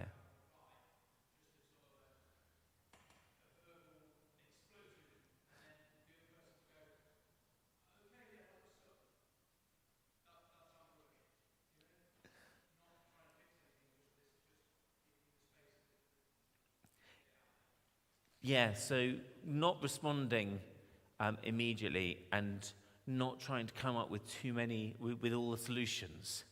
Because actually, so often when people talk about what's going on, they're not looking for solutions. We generally, even young people, they know what they need to do. They know what the solutions are.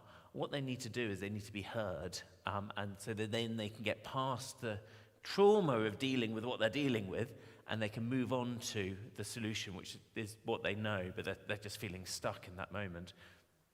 I guess there sometimes isn't a solution, so if someone's died, not bring them back, can you?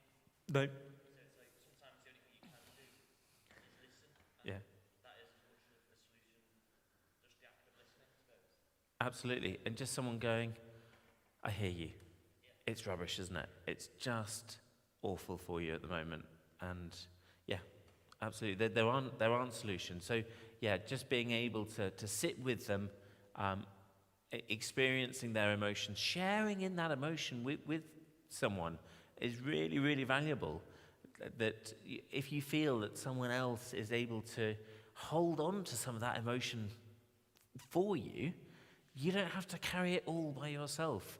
And it's shared. You feel that someone is connected to you in that. So these are all absolutely good listening skills. Eye contact, picking up on what people say, not interrupting, not coming in with solutions. Absolutely vital. Go on, Nick. I was going to say, I was just going to say that I think I've learned through this pandemic, and I should have realised this before, but giving your time to someone is probably one of the most valuable things you can give them. Mm. Time. Because often, I don't know about you, but I'm often too busy, or have been too busy doing stuff for other people. Yeah. Or whatever. And I think, if you give your time freely to them, I think that's incredibly valuable and very appreciated. Yeah, so what Nick is saying is that time is incredibly valuable. When you give your time, that's a sign to other people that you care and you're interested in them. This is what you were describing at the beginning, Rachel, kind of doing a lot of that. Actually, this is your time. You've got time for other people and making that space for people. Really valuable. Absolutely. And the busyness of life last year, life just seems to be hectic. Everyone I speak to is like, actually, I don't find time to breathe, let alone do all the things I want to do. I've got pressures at home, pressures at work, pressures at family, pressures with friends, pressures at church. I've got to do. And suddenly the experience of lockdown was, I've got time to work out what's important, and giving time to other people is absolutely key. That's one of the really, really valuable and important things. So listening. So when you're with young people, recognizing that they need to be heard, and that's the best way that they're going to be able to process their experience and the difficulties of the past, whether it's about the pandemic or whether it's about stuff going on at home, or whether it's about stuff going on at school, or whether it's about stuff that's happened in their early childhood. Actually, knowing that there's someone who will listen to them and take them seriously is really important. When we are stressed, when we are anxious and dealing with challenges and difficulties, our behavior changes. Now, I don't know what you do when you're stressed. For me, it always has been previously eating chocolate. That's what I do. And when I'm eating a lot of chocolate, that's when I know that actually I need to do something to look after my emotional well-being. Now, this year, I've given up chocolate, and this year I've done lots of things to take care of myself emotionally, and I'm doing a lot better as a consequence. But we all have those things. For some people, it's having a drink, it's having a pint, or it's having a glass of wine, and that's what they need, or that's what they go to in order to help them when they're stressed. For other people, you're going to get a bit more angry, a bit irritated, you're going to... but people around you will notice that you're stressed out. And often, unless we're very self-aware, it will be the people around us who notice that we're stressed before we're aware of it for ourselves. And that's important to recognize. And it's really important for you to learn what you being stressed feels like before it becomes too much and too overwhelming, so you can do something about it. The reason that our behavior changes and our thinking changes when we're stressed is all down to our fight-flight system. Now, just by a quick show of hands again, when I talk about the fight-flight system, who's familiar with that? Yeah? Excellent. So our fight-flight system is what is a brain system that keeps ourselves safe when we're facing a threat. It's an automatic response that activates learnt behaviours that deal with situations. So when you're faced by an animal that's attacking you, your choice is either you're going to fight and you're going to try and stand your ground and attack the animal and try and subdue it, or you're going to run away. Either way, your body needs to get ready to deal with that threat. And the body is going to get ready by tensing up the muscles, by increasing your breathing rate, and increasing your heart rate. This works well to get energy and oxygen to the muscles around your body. So it gets oxygen from the air, and the heart starts pumping faster to pump that oxygen, that energy around to the muscles and the different parts of the body where it's needed. And our muscles are tense and they're ready to act, either to attack, to fight, or to run away. At the same time that we have that physical change happening in our body, where we're tensed up, we also, the other thing that happens physically is that we start to get butterflies in our tummy, and our whole digestive system starts to feel a bit kind of uncertain because the body is getting ready to evacuate all the excess weight that it doesn't need. So that's why you start to feel these butterflies in your tummy, because the blood is drained out from them, it's going to the muscles where it's needed, and the body is getting ready to evacuate everything that's not needed. So it's why sometimes with young people, when they get scared, you'll find that they wee and they wet themselves, because the body needs to do that in order to get itself ready. In most situations, nowadays, in our modern world, this fight-flight reaction is not terribly helpful. But at the same time that we have that physical response to danger, we also have a psychological response to danger. And the brain goes, there's lots of things I don't need to worry about at the moment. I don't need to worry about tomorrow. I don't need to worry about yesterday. All I need to do is focus on how do I keep myself safe in this moment. Here I am facing this threat. My life is in danger, and I need to get myself out of this situation. So the brain becomes reactive rather than reflective. So I'm not able to think clearly about what's going on. But I become much more focused on, effect and consequence. Something's going to happen, and a consequence is going to happen after that. Your thinking becomes much more black and white. We're not able to think through the greys that we would normally think about in day-to-day life. We're kind of, I kind of understand why that's happened. There's this going on, there's that going on. Actually, when we're stressed, our brain is going, no, it's like this. I don't have time to be able to think about all of the complexities of this situation. I have to make a very quick snap judgment and use that as the basis for my action. Now, why am I going on about this? Because this is really important when you're working with young people. Because when you notice that their behavior changes, this is a sign that they're stressed. And it's the brain doing what the brain needs to do in order to protect itself, using what's really quite a primitive system of primitive safety mechanism. We're going to use that to deal with really complex situations. And the consequence is that the young people that we're working with are, they become very black and white in their thinking, they might become quite aggressive, they might become quite withdrawn, and you're going to notice these behaviors when you're talking with them, when you're around them. And rather than thinking, my goodness me, he's a bit angry today, think, my goodness me, isn't he stressed today? There must be the stuff that's going on that is really stressful.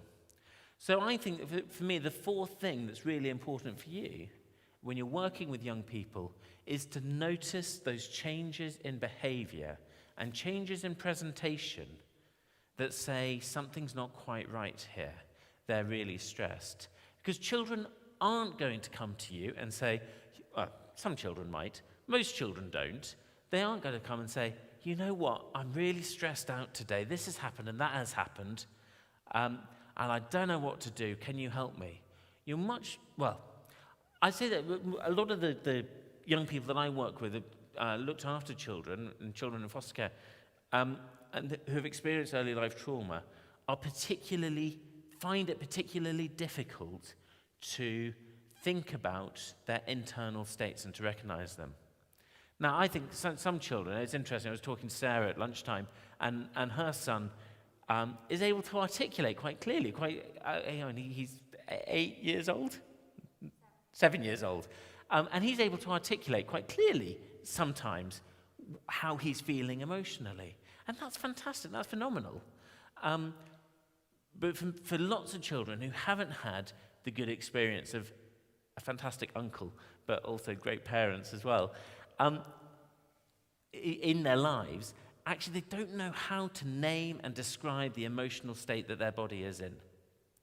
And so what you're going to do is you're going to be presented not with verbal communication describing how they're feeling, but changes in behavior and changes in presentation.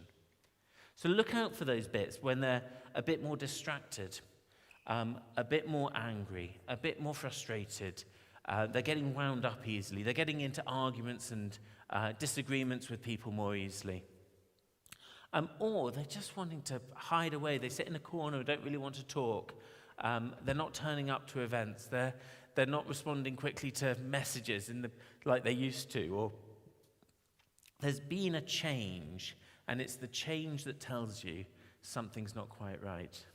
So recognizing that is really important. I like this phrase, all behavior is communication. So if you think, okay, this child's behavior is challenging, is difficult, what is it that this behavior is trying to tell you about what's going on inside their head? And the behavior will be there when they can't use words to describe it.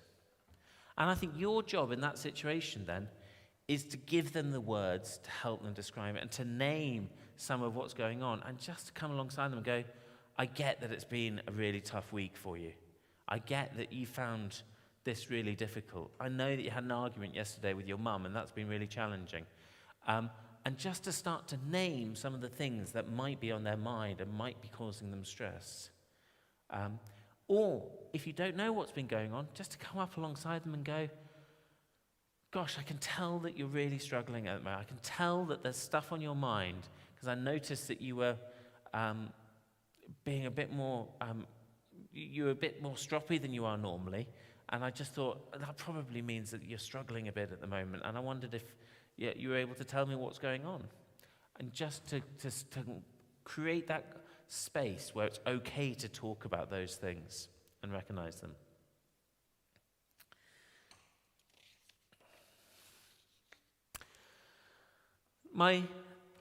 The fifth thing that I think is going to be helpful is finding ways to help children find the calm in their life.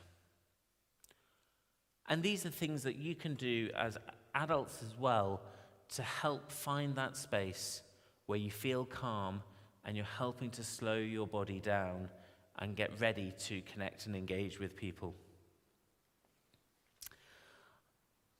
A very simple strategy, and one that you've probably come across before, is just to regulate your breathing. Our breathing is so connected with our physiological state of stress that if we get control, conscious control over our breathing, it can send really good positive messages to the rest of the body to say, it's okay, the thinking brain is in control here, we can set the fight-flight system aside and allow the thinking brain to be in control. We don't need to be reactive, we can be reflective. But breathing and learning how to do that deep breathing is a skill that takes practice to develop. And I think this is something that you could do with the young people you're working with. I know I do try and do this regularly with my youngest son, and he's really fed up of me. Every time he's feeling a bit anxious about something, I say, take a deep breath. He's like, I can't do it. And I'm like, just try. I know it's going to help you. But he has got a little bit bored of me saying it. It's like, if he's not feeling well, it's drink water and take a deep breath. And that's pretty much my solution to any problem that he presents with, poor child. When I'm thinking about deep breathing and how I do it and how I help children that I'm working with to do breathing, I use what I call I call and lots of other people call square breathing. The idea is you take a deep breath in through your nose for a count of 4, hold it for a count of 4, slowly out through your mouth for a count of 4, hold it for a count of 4, and then breath in for a count of 4. So it's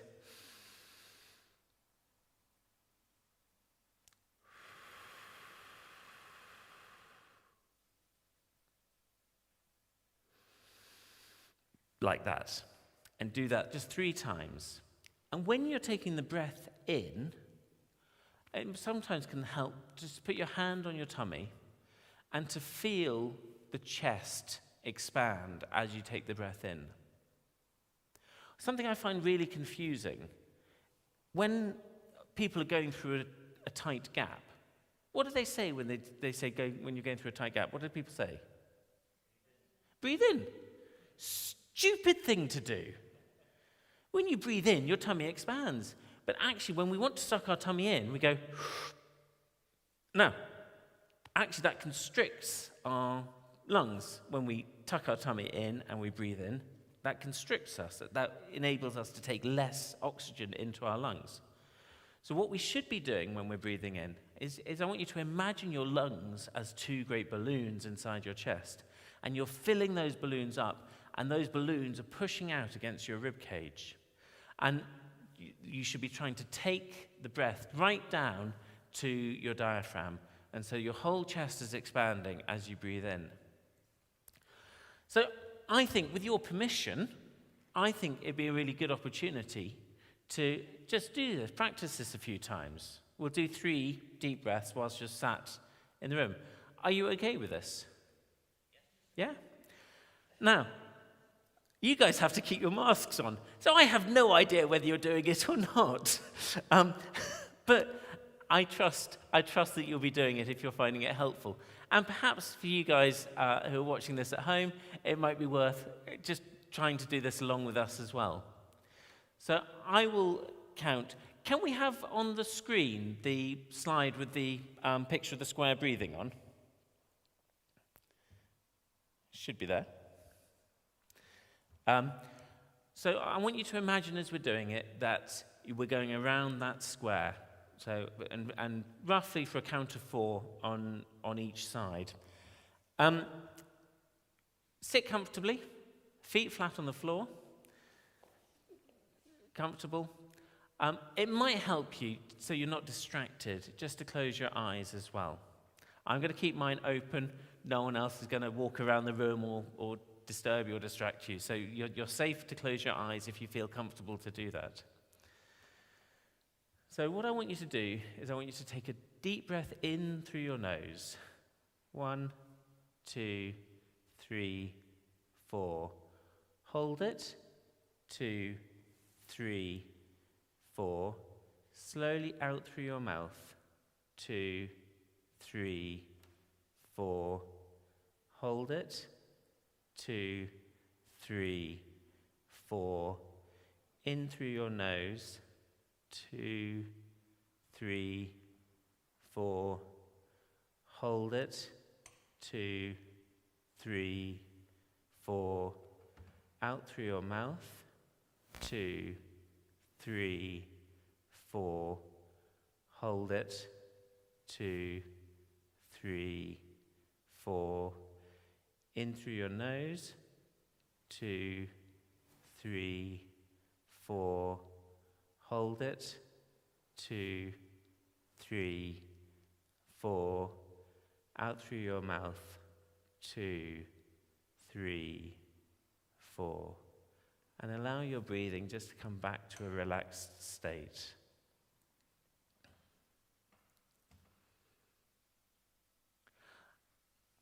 How did that feel? I think I was actually going a little bit quickly then, but it's difficult when I'm trying to talk and not do it at the same time. I've tried doing it at the same time as talking, and I run out of breath quite quickly. How did that feel? Was that okay?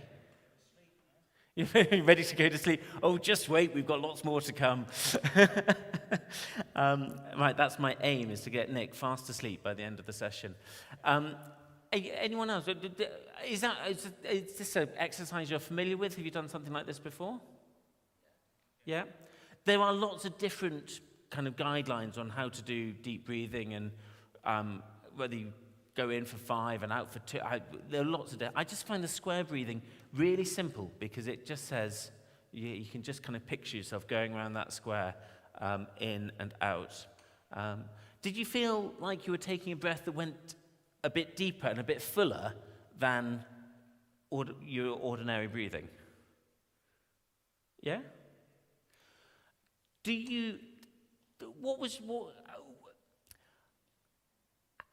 Would you say that it made a difference to your physiological state? Do you feel a bit calmer as a consequence of doing it? Yeah? Yeah? So, I think this is a really useful skill to learn. And as you practice it, you make it yours and you make it fit for you, so you do it at the speed that works for you. But just to really concentrate and focus on your breathing is a really powerful intervention as you get control over what's going on inside your body. And I think that you could do this with young people. Help them learn how to breathe so that they can get control of what's going on. And if you practice it when you're not stressed out, like we practice our skills, we practice our times tables when we're not worried about other stuff. We practice how to spell words when we're not stressed out about other things. We practice how to play the ukulele or the guitar or whatever it is when we're not thinking and distracted by other stuff. We've got time, we've got space to think about stuff.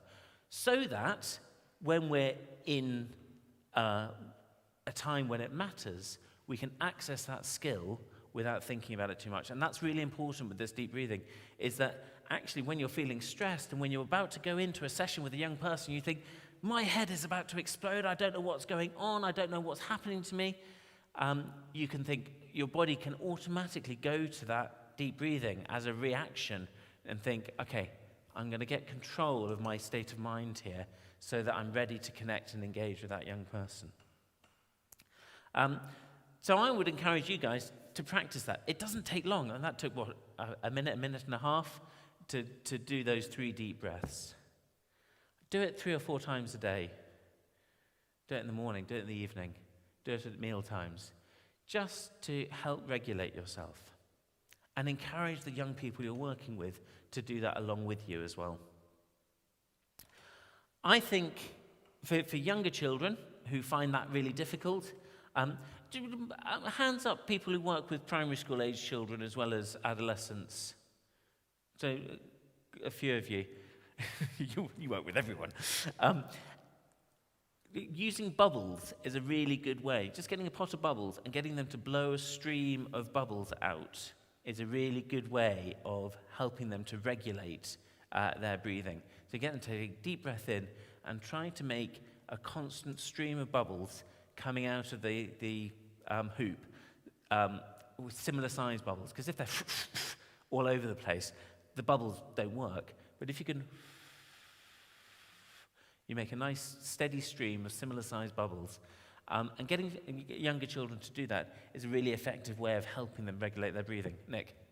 My daughter's just started her profession as a speech and language therapist now, and that's one of the things they do with the young children is they get to blow bubbles. Yep. Kids love bubbles. Lots of fun, and it's really enjoyable. So yeah, it's I think using bubbles like that is a really helpful way of connecting and making this kind of stuff fun and engaging. The other thing you can do is, sorry Johnny, I hope you don't mind me borrowing one of your tissues, is if you get them to hold a tissue in front of their mouth and blow so that the tissue moves but not too much, like that, and you find that the children, and it's going all over the place. But as they practice, they learn how to blow the tissue such that it doesn't move around too much. And it becomes a game, and you can play around with it and enjoy doing it with them. But what it's all about is them learning to take a deep breath and let it out slowly and get control over their breathing. I'm going to talk about, how are we doing for time? I'm going to talk about mindfulness a little bit. Anyone familiar with mindfulness activities? Yeah? So mindfulness, what mindfulness means is it's just being present in the moment. And even when we're really stressed and we're worried about what's going to happen tomorrow, we're traumatized by what happened yesterday, actually often in this space, in this moment here, it's okay. And it's about being present in this moment. And I remember the first time I learned about this when I was training as a clinical psychologist. I was taking my son for a walk in his pushchair. I was just walking along a road that I'd walked along lots of times before. And I just tried to make all of my senses aware of what was happening. Normally, I'd be thinking about the training, I'd be thinking about family, I'd be thinking about this, I'd be thinking about that, planning for the future, thinking about the past. But using these mindfulness strategies, I was trying to activate all of my senses to become aware of that moment. And I remember walking along and I could hear the birds singing. And I thought, I don't think I've ever heard them sing so clearly before. And in fact, I can hear 3 or 4 different types of birds singing.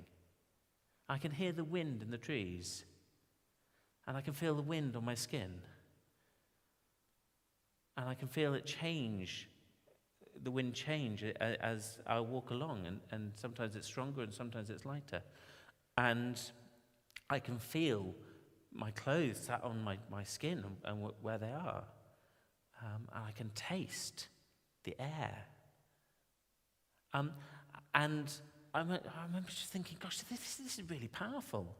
This is really powerful to be really present in the moment, to open up all of your senses, to be aware of what's going on. Now, again, you can do this with your young people. There's a great app called Headspace app, which you can have on your phone. It's free for 10 sessions, I think, and then you pay a fortune for doing other stuff. But actually, the free version is sufficient to guide you through some simple mindfulness activities to help you be present in the moment. And opening your senses up to be present in the moment is, again, a really powerful way of helping your body physiologically just calm down and to feel safe and to feel settled. So even in the room now, and for you guys at home as well, you can do this. So again, with your permission, we'll take a few minutes, just if you feel comfortable, to close your eyes. And I want you to start by hearing. I want you to listen and to see what it is that you can hear.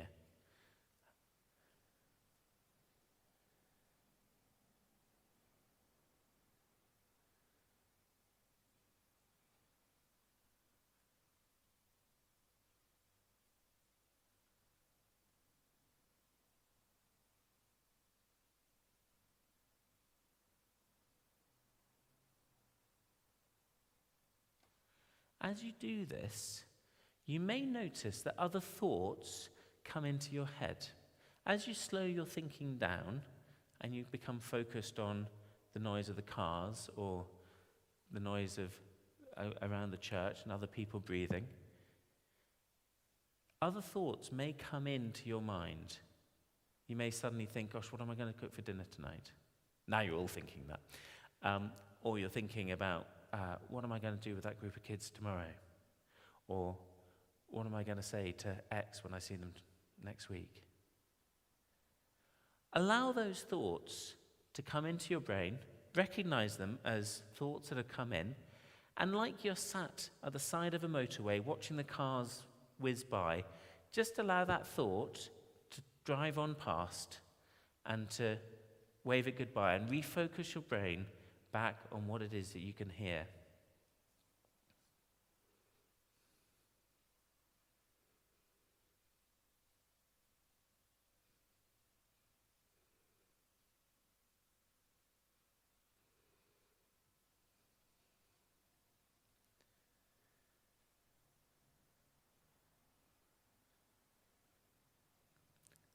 Now take a moment to think about what you can feel. And do a quick body scan. Start at your head and work all the way down to your toes. What can you feel? Feel the face mask on your face. You feel the clothes on your back. Feel the pressure of the chair against you. Do you feel hot? Do you feel cold? Feel where your feet are on the floor. How do they feel in your shoes?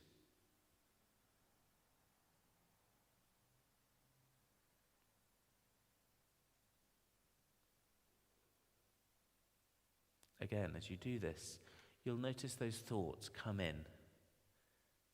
Your brain has become open wide for intrusive thoughts to just come in and make themselves at home.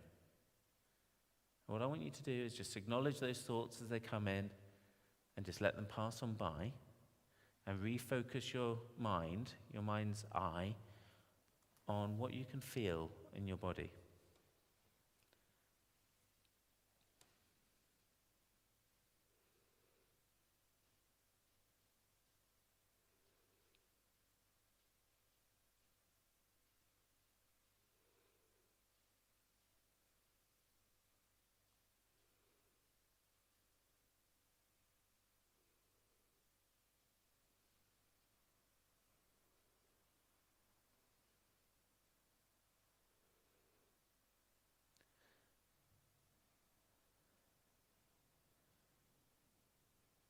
Now, open your eyes and have a look at the stained glass window above me.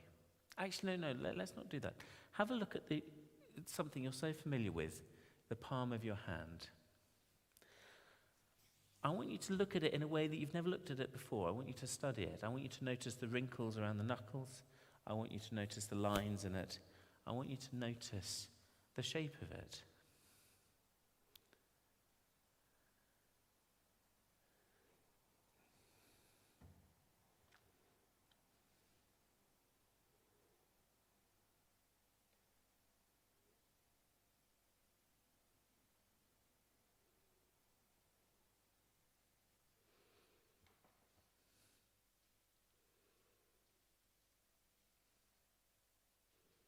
You might notice things about your hand that you've never noticed before.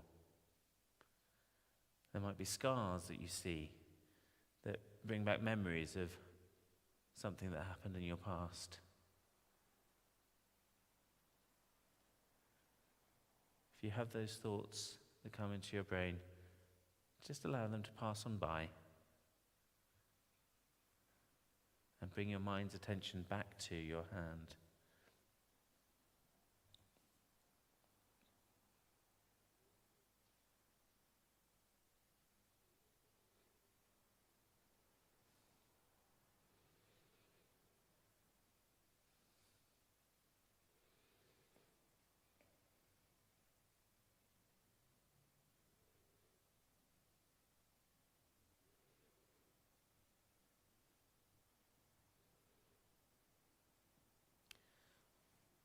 Okay, when you're ready, open your eyes are open, I think, and come back into the room here.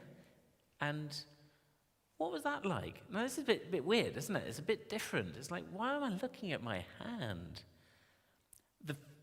When I was being taught this, I would have done it today, but I'm not allowed to hand out food. We were given a raisin. We were given one raisin each. And we were told to sit there and stare at this raisin for, I think, 2-3 minutes. I was like, I don't want to stare at a raisin. Have you ever looked at a raisin? They're fascinating. And really just taking the time to stop and be in the moment is really, really powerful. Hey, what was that reaction? How did you react to that? How did you feel about doing that exercise?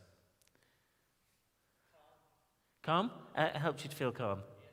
Amazing, isn't it? Kind of being here and in this moment. It's like, I don't have to worry about anything else. Yeah? How about for other people? Any other reactions? Sleepy. I've made Nick so sleepy, he's had to go out to the toilet. Any other feelings? So, yeah, sleepy. I mean, this is how kind of that sense of peace, that ready for, actually my brain is just slowing down. Yeah. It was those thoughts that did come into your mind, and then having to sort of say to yourself, no, I'm looking at my hand up, Yeah. I'm doing this at the moment, the mindfulness, and letting it go past, and letting it move on. And so often those thoughts that come into we don't need them. We don't need to focus on them now. And just giving yourself permission to say, I'll deal with that later. This 5 minutes is my time. This is my time where I'm going to be present here in the moment, and I'm going to kind of value that. Yeah, really important.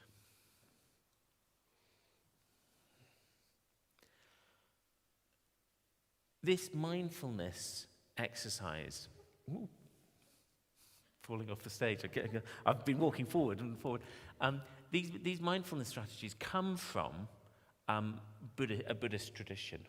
And there have been lots of Christians who've been really kind of anxious about, should we be using these strategies? Should we be using these things that have their kind of roots in Buddhist philosophy? But actually, there are lots of Christian traditions of meditation and fasting and prayer that actually use a lot of these same ideas and strategies.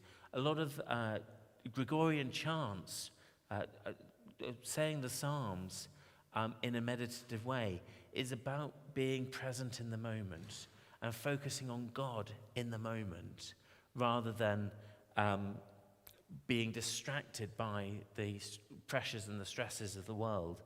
And so I have no qualms at all about using mindfulness, a strategy that's got thousands of years of history of being a valuable tool that people use to help them feel centered.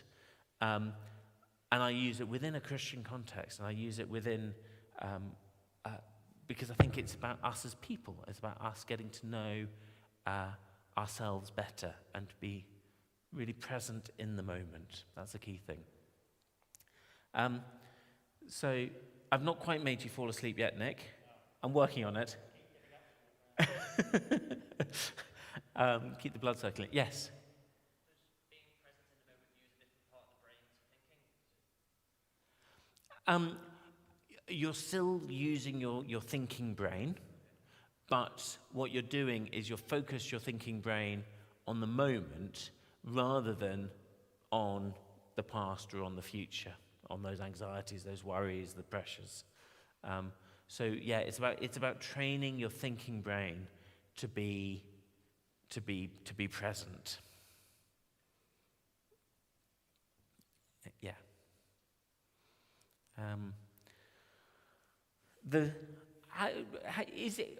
Is this helpful? Are you enjoying doing some of these exercises? Do you think you could use these with young people? And you don't necessarily have to sit at the front of a group doing it like I'm doing it. You can actually use the Headspace app, or encourage them just to get the Headspace app and use that, and just spend maybe 3 minutes or 5 minutes every day doing some of that mindfulness. You can even do it within a Christian context. Give them a Bible verse to think about in that moment and to meditate on that Bible verse in that space. So rather than being focused on your hand, you're focused on that Bible verse and you're thinking about that. So there are other ways of doing it. The third thing, I don't think I'm going to do this completely with you, but I'll explain it to you, is called progressive muscle relaxation. Anyone familiar with that? Yeah, Nick? So the idea of progressive muscle relaxation is that we carry our bodies in a slightly tense state all of the time. So we're constantly kind of, if you've got a scale of 0 to 10, we're constantly at a 2 or a 3 in terms of our state. Some people, and sometimes when we get stressed, it might be higher than that. We might be at a 5 or a 6 all the time.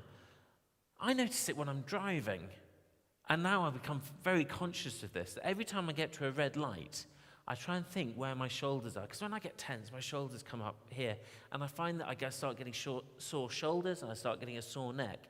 So every time I get to a red light, I consciously drop my shoulders, because I'm thinking, I've been really tense. I've been driving along. I've been angry at that person who cut me up. I've been frustrated because I'm not getting to the place I need to get to on time. I'm rushing. You get to a red light, and you just go, I have to stop here. I have to stop. I might as well take that time just to relax, because it's not going to help me to keep on pressuring myself.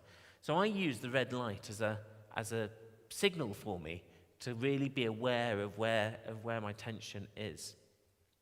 So the idea of progressive muscle relaxation is that you take your state, say you're at a 4, and you tense up.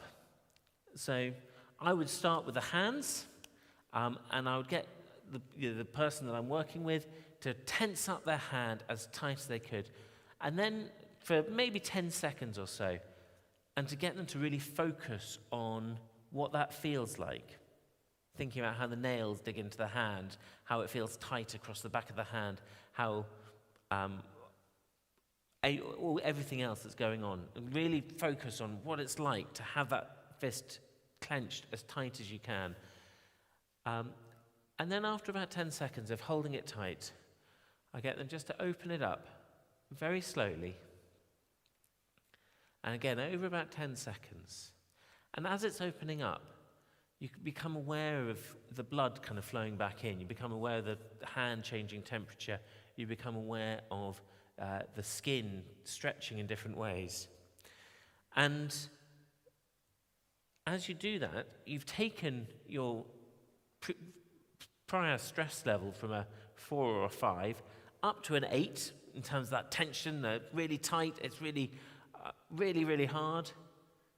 And then as you open it up, it takes that tension level back down to a 2 or a 3.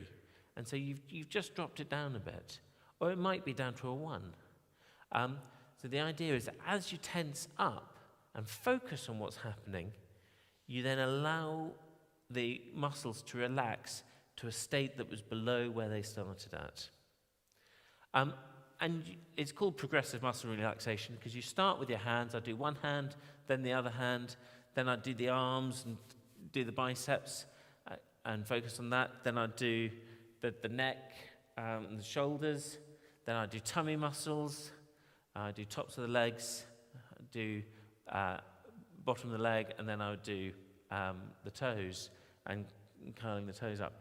And you might do each one a couple of times. You tense up, hold it, really notice it, become aware of it, and then relax. And actually doing that, it can take 15, 20 minutes to go through your body entirely doing that. You can do it by yourself. And it just helps your whole body to relax. And just spending that time focused on your body and where your body is and what's happening inside your body enables you to feel calmer and to feel safer and to feel contained. And you become more aware of you and who you are. And that's really helpful in terms of managing stress as well. So progressive muscle relaxation, it's a bit more complicated, it's a bit longer to do. I think young people could do that. I know young people could do that. I do it a lot with young people as a way of helping them to manage their stress. But I think it's useful for us as adults as well to do. Okay. So my sixth point, in terms of strategies of what we're going to do, we talked a lot before lunch about managing uncertainty and dealing and things being uncertain, and the future being unclear, and not knowing what's going to happen next. And this is really problematic for all of us. We all struggle with life being uncertain and uncontained and not knowing what's going on and life not being predictable. And that is really stressful when we feel out of control. And these are 3 tips that I have for you. One is, don't fight it. Actually, if there are things that are outside of your control, there are things that are outside of your control. You can't do anything about it. So acknowledge that it's there, recognize that it's outside of your control, and use the strategies we've been talking about to manage your anxious response to it. Say, okay, I get that this is really stressful, not knowing. I get that I have to trust Boris Johnson is going to do something sensible for me, but oh my God, I have no control over that. That feels terrifying. But actually, I have to leave that for them. I have to leave it for the council to make the decisions. I have to leave it to my boss to make the decisions. I have to leave it to X to make the decision. These are things that I can't control, and I'm just going to have to cope with. And therefore, I'll manage my anxiety in response to them. Recognize that these things are outside of my control, and allow them just to pass on by and not to overwhelm me. The second thing is to focus on something steady. Like, if you think of ice skaters when they spin round on the ice, or ballet dancers when they're spinning around. What they do to stop themselves becoming overwhelmed, to stop them becoming incredibly dizzy and sick, they spot a constant, consistent point somewhere in the room around them. And every time they come round, they will keep their eyes fixed on that point and then find that point again. And by doing that, it helps them not to be overwhelmed by that sense of dizziness and overwhelmingness. And the same is true for us when we're dealing with this uncertainty. Is find the things that are constant in your life. Find that place that is consistent, that you can rely on and trust that will be safe and that will be okay. And focus on that. Focus on the things that are good and positive in your life, and recognize them for what they are. Now, that thing that's constant in your life, it might be just that when you're home, you know you can get a good cup of tea, and you can get that, and you can sit in your comfy chair, and that is a good moment. And this is a constant in my life. Whatever else is happening, I know where the tea is, I know where the kettle is, and I know where that chair is. Whatever else happens, I can have 5 minutes in that space, and this is my constant. It might be that your constant is a friend, a relative, someone that you phone up and you know they will be there for you and they'll be ready to listen to you, and that when you're feeling overwhelmed, you're going to focus on that person and just go, I need to talk to you. I just need to be with you. I know you'll be there for me. And that is your constant in life. So it's finding the thing that is consistent in your life. The third thing is, what are the things that you can control, and take control of that? Sarah, are you okay if I share the story about Ollie you were describing earlier? About him saying that, yeah? So Sarah was saying that Ollie, who is 7 years old, was saying, you never let me be in control. I want to be in control. I can't do this. And Sarah's going, yeah, you are in control. You can choose whether you wear this set of clothes or this set of clothes. And it's about finding the thing that you can take control of. There's so much that we all feel we're not in control of at the moment. Government has taken much more of a role in our private and personal life than at any point in my history, in my lifetime. And suddenly you find that all the things you want to do, you're being restricted and you can't do them. And therefore, find the things you can take control of rather than railing against the things that you can't take control of. And it might be as simple as tidying up. That drawer in your kitchen that's full of bits and bobs and pieces of string and dirty bits of blue tack and go on, don't lie, you've all got one, I know you have. Sort it out. When you're feeling overwhelmed, take time to take that drawer out, empty it out, clean it out, and put it back all organized and tidy. It will help you to feel better. It might be, for a young person, that they just take time to sort out a shelf on their bookshelf, or that they sort out their sock drawer and they make it nice and tidy so that they can get things. And then when they open it, they go, yeah, I did that. I'm in control. This feels okay. I can do these things. I have some autonomy in my life. Finding that thing that you can take control of and you can manage. Really, really important. So 3 things. When you're feeling overwhelmed and out of control, and you're managing that uncertainty, don't try to fight it. If you can't control it, you can't control it. But recognize how anxious it makes you feel and deal with that anxiety. Focus on something steady and tidy up. Sorry to interrupt. No, that's fine. I know it's obvious, potentially obvious, but number 2, focus on something constant. Should there be a Christian prayer and worship to our Maker, you know? Absolutely.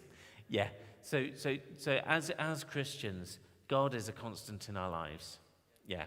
And so coming back to your relationship with God is going to be absolutely key.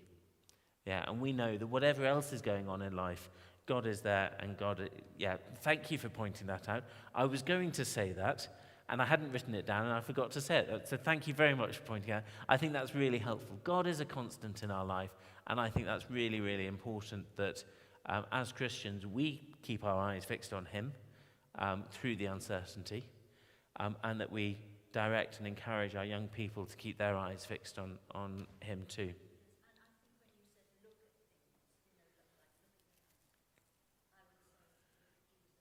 Yes.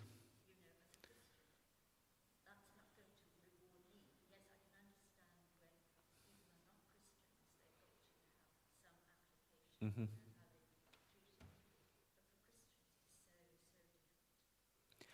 Absolutely. So, yeah, all Rachel is saying is absolutely the importance of focusing on Jesus and focusing on God, focusing on Scripture as a way of meditative, prayerful meditation, rather than my example of kind of staring at your hand or whatever it might be. Yeah, absolutely. I think that's true. I think the staring at your hand and being present in the moment in the world around you, I think that's valuable too.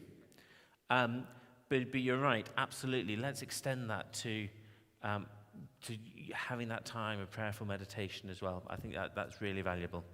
Yeah, thank you. And my seventh strategy, my seventh solution is we're going to rewrite the narrative. We're going to rewrite the story that young people, that is being said over young people at the moment. We're not going to end up with a generation of people who are struggling with mental health problems, of struggling with social isolation and disconnection, of academic underachievement. We've got a generation of young people who are passionate about the environment, who are passionate about the world that they live in, who are passionate about the Black Lives Matter campaign. These are people who are feeling passionately about the world, and we can tap into that passion, not let them get demotivated and demoralized as they lose sight of of the world and what's going on, but we can tap into that passion and help refocus it on what's important. I think bringing young people together in a group is a really powerful way of processing past trauma, particularly when that past trauma is a shared experience. We've all been through it. We may have different reactions to that, to the pandemic and to lockdown, but we've all had the shared experience of going through it. And actually processing that and dealing with that as a group and then moving forward is an incredibly powerful way of managing the anxieties and the frustrations and the lack of motivation and the despair that can come from those experiences.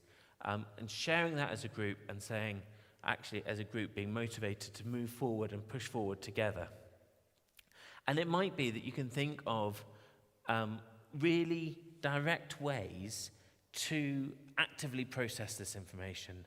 So it might be about journaling, doing a video blog of experiences over lockdown and getting young people to be involved in putting that video blog together. It might be scrapbooking. It might be people sharing stories and putting it together in a book so that there's a record of it as a way of processing the memories, of processing the past, processing the things that they've all experienced, actually making it, rather than just relying on people discussing it and chatting about it, is actually to say, we're going to do this together. We're going to create something that helps to reflect and bring together those memories of things that we've all experienced over the past 6 months. And we're going to use that to, well, you don't have to tell them that this is why you're doing it, but it's as you bring those memories together and process them and talk about them and put them down on paper, it's a way of just closing that chapter of the book and opening up the next page of the story.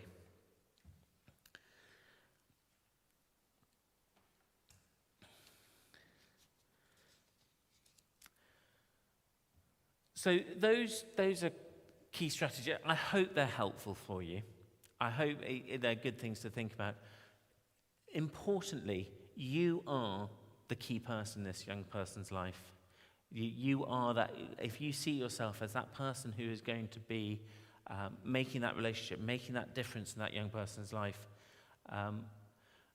and sometimes they might not want it. Sometimes they will push you away and say, not now. But if you keep on coming back to them, over time, they will come to trust and value that relationship that you offer and provide. I think it's really important to say that you're going to come across some young people who are struggling with more than just mental health problems. You're going to come across people who are starting to develop mental illness, and you're going to see that actually the mental health problem is starting to get in the way of their functioning. It's stopping them getting to school. It's stopping them waking up in the morning. It's causing problems with their eating. It's causing problems with getting out and doing football that they would normally do, or going off to dance. They're not coming to youth group anymore. That actually their challenges in life have just taken them over that tipping point into mental illness, and they're really struggling. At that point, we need to be able to open up that conversation to have a dialogue about mental illness. We should be opening that conversation up all of the time, because children aren't necessarily going to say, I'm depressed, can you help me with it? We need to be opening that space up. We need to be making the decision to open that space up. But it's really important that young people are supported by the appropriate professionals as well. So if you are concerned about a young person, their emotional health, encourage them to get along to see their GP and get the support, obviously with parents' consent, ideally, but sometimes if they're really struggling, that young person needs to get along to see their GP even without their parents' consent if their parents aren't going to support them to do that. And also, sometimes you're going to come across young people who are self-harming or who are feeling suicidal, and at that point, it's about making sure that they're safe. Ideally, they're going to be safe and they're going to be monitored by the people who are at home. But again, if you don't have confidence that parents are able to keep them safe at home and able to monitor their self-harm and suicidal thoughts, or they're not taking those concerns seriously, then get that young person along to A&E and allow them to be supported by the professionals that are there. But at the same time, reassure that young person that they're safe, that they're loved, that they're cared for, and that actually they're not to blame for these feelings and the things that are happening to them.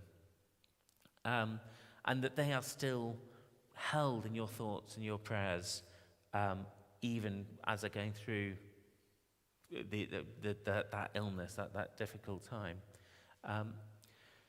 Give them permission to share what that feels like. Give them permission to talk to you and maybe to other young people about what their experience of mental illness is like. And encourage them to seek support as well. I should say, otherwise I'll get shot by James, of course, do that within the context of the safeguarding policies that you have within your organisations. Talk to the people who are the designated safeguarding leads. Talk about what you're going to do and how you're... James is putting his thumbs up. Absolutely. But also, if a young person is telling you that they feel suicidal, make sure that you give them the space to talk. You don't leave them on their own, but you get someone else to come and help you do the things that need to be done alongside supporting that young person, like contacting parents and getting them along to A&E or whatever you need to do. It's important that young person feels heard, that they don't feel like because they've shared with you that they feel suicidal, that the world starts crashing around them. You need to be able to listen and hear that, and just they're not likely to try to commit suicide whilst they're in that conversation with you. And in fact, the very act of opening up and talking to you about it is a really protective factor in stopping anything moving on to action. So don't be frightened if young people do start talking about that. Give them space to talk, listen to them, and access the kind of support networks that you need to access at the time. Does anyone want to add anything to that? No. Okay. Great. Some resources. As I was preparing for today, I was really excited to come across this organisation called Headstrong. Their website is beheadstrong.uk. They launched it in beginning of September, and it's arisen out of an organisation called Mind and Soul that I think I was at the inaugural meeting of back in Leeds about 15 years ago, headed up by a psychiatrist called Rob Waller, who's a Christian psychiatrist. And it's now become, Mind and Soul has become a really big organisation, and they've launched this app, which is about mental health for young people who are Christians, and understanding how mental health, mental illness affects them in the context of their faith and in the context of a church community. So I really encourage you to have a look at that. There is a lot of great resources on there. If you watch some of the videos, you may think it sounds a little bit familiar, because I've stolen quite a lot of what they've shared, because I think there's some really great stuff on there. So do have a look at that. The second one is Young Minds, which is a secular organisation, but has lots of resources around mental health and mental illness for young people. Lots of self-help stuff, lots of kind of places to go, places to get advice. There's resources for professionals on there and families. And the Church of England has published, now I haven't actually had a look at this, but I came across it. It's called Mental Health Matters, C of E, and this is about how churches can raise awareness of mental health within their communities. I think it's well worth having a look at. I think as church communities, we really need to be talking about mental health and mental illness a lot more, so that we take away the stigma of that there is around mental illness. So that's really kind of what I wanted to leave you with. I hope that's helpful. We've got lots of time now for any questions, so please do, if you've got any questions. If you guys at home have got questions, if you're watching live, if you're watching tomorrow or later on in the week, don't bother asking questions because I'm not going to be able to answer them. But ask James, because he'll be able to answer the questions. But if you've got questions now, if you've got anything you want to ask, please do say now. I'll try to. I can't promise to answer questions, but I'll do my best. Any thoughts, any reactions to what we've been talking about today?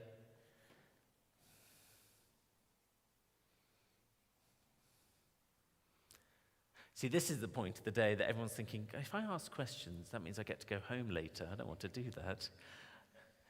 Those strategies that were learnt in school stay on, don't they?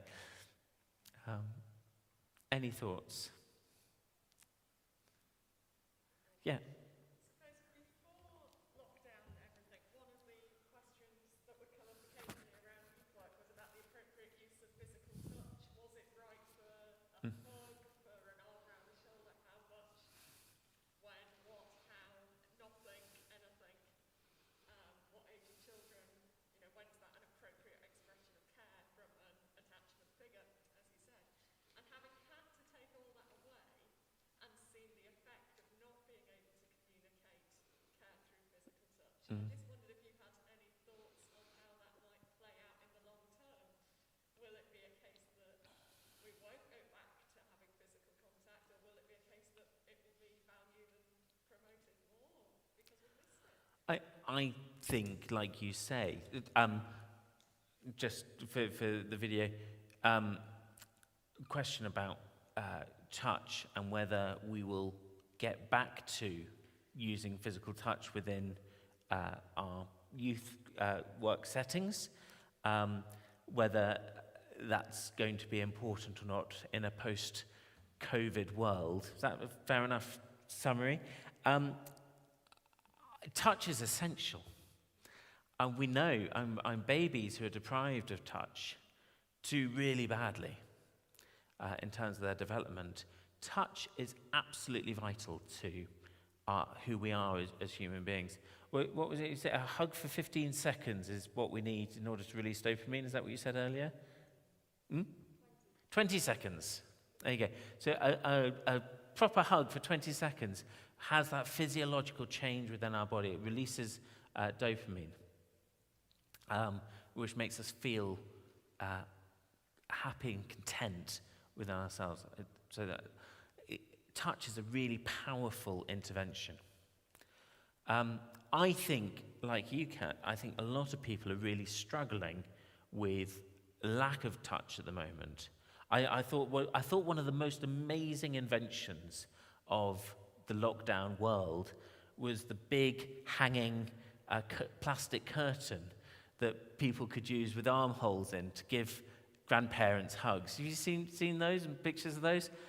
Absolutely phenomenal. It still takes away the skin-to-skin contact, but actually it enables you to have that socially, that protected hug, and to have that deep pressure connection in a safe way, in a COVID-safe way. I think we do young people a disservice when our safeguarding procedures get in the way of good, positive relationships. And I think touch is a key and an important part of good relationships. It has to be safe. We have to keep young people safe. And touch can be inappropriate. Touch should be by consent. And I think it's always right to say to a young person, are you okay if I pat you on the shoulder, or if I put my arm around you? Is that okay? Obviously, we can't do that at the moment, but while we're keeping socially distanced. But I think if we were to lose that forever, I think that would be a travesty. I think it's really, really important that we are able to use touch in a safe and an appropriate way. Absolutely. I think it is vital for mental health, for young people. I think it's vital for all of our mental health, actually, not just young people.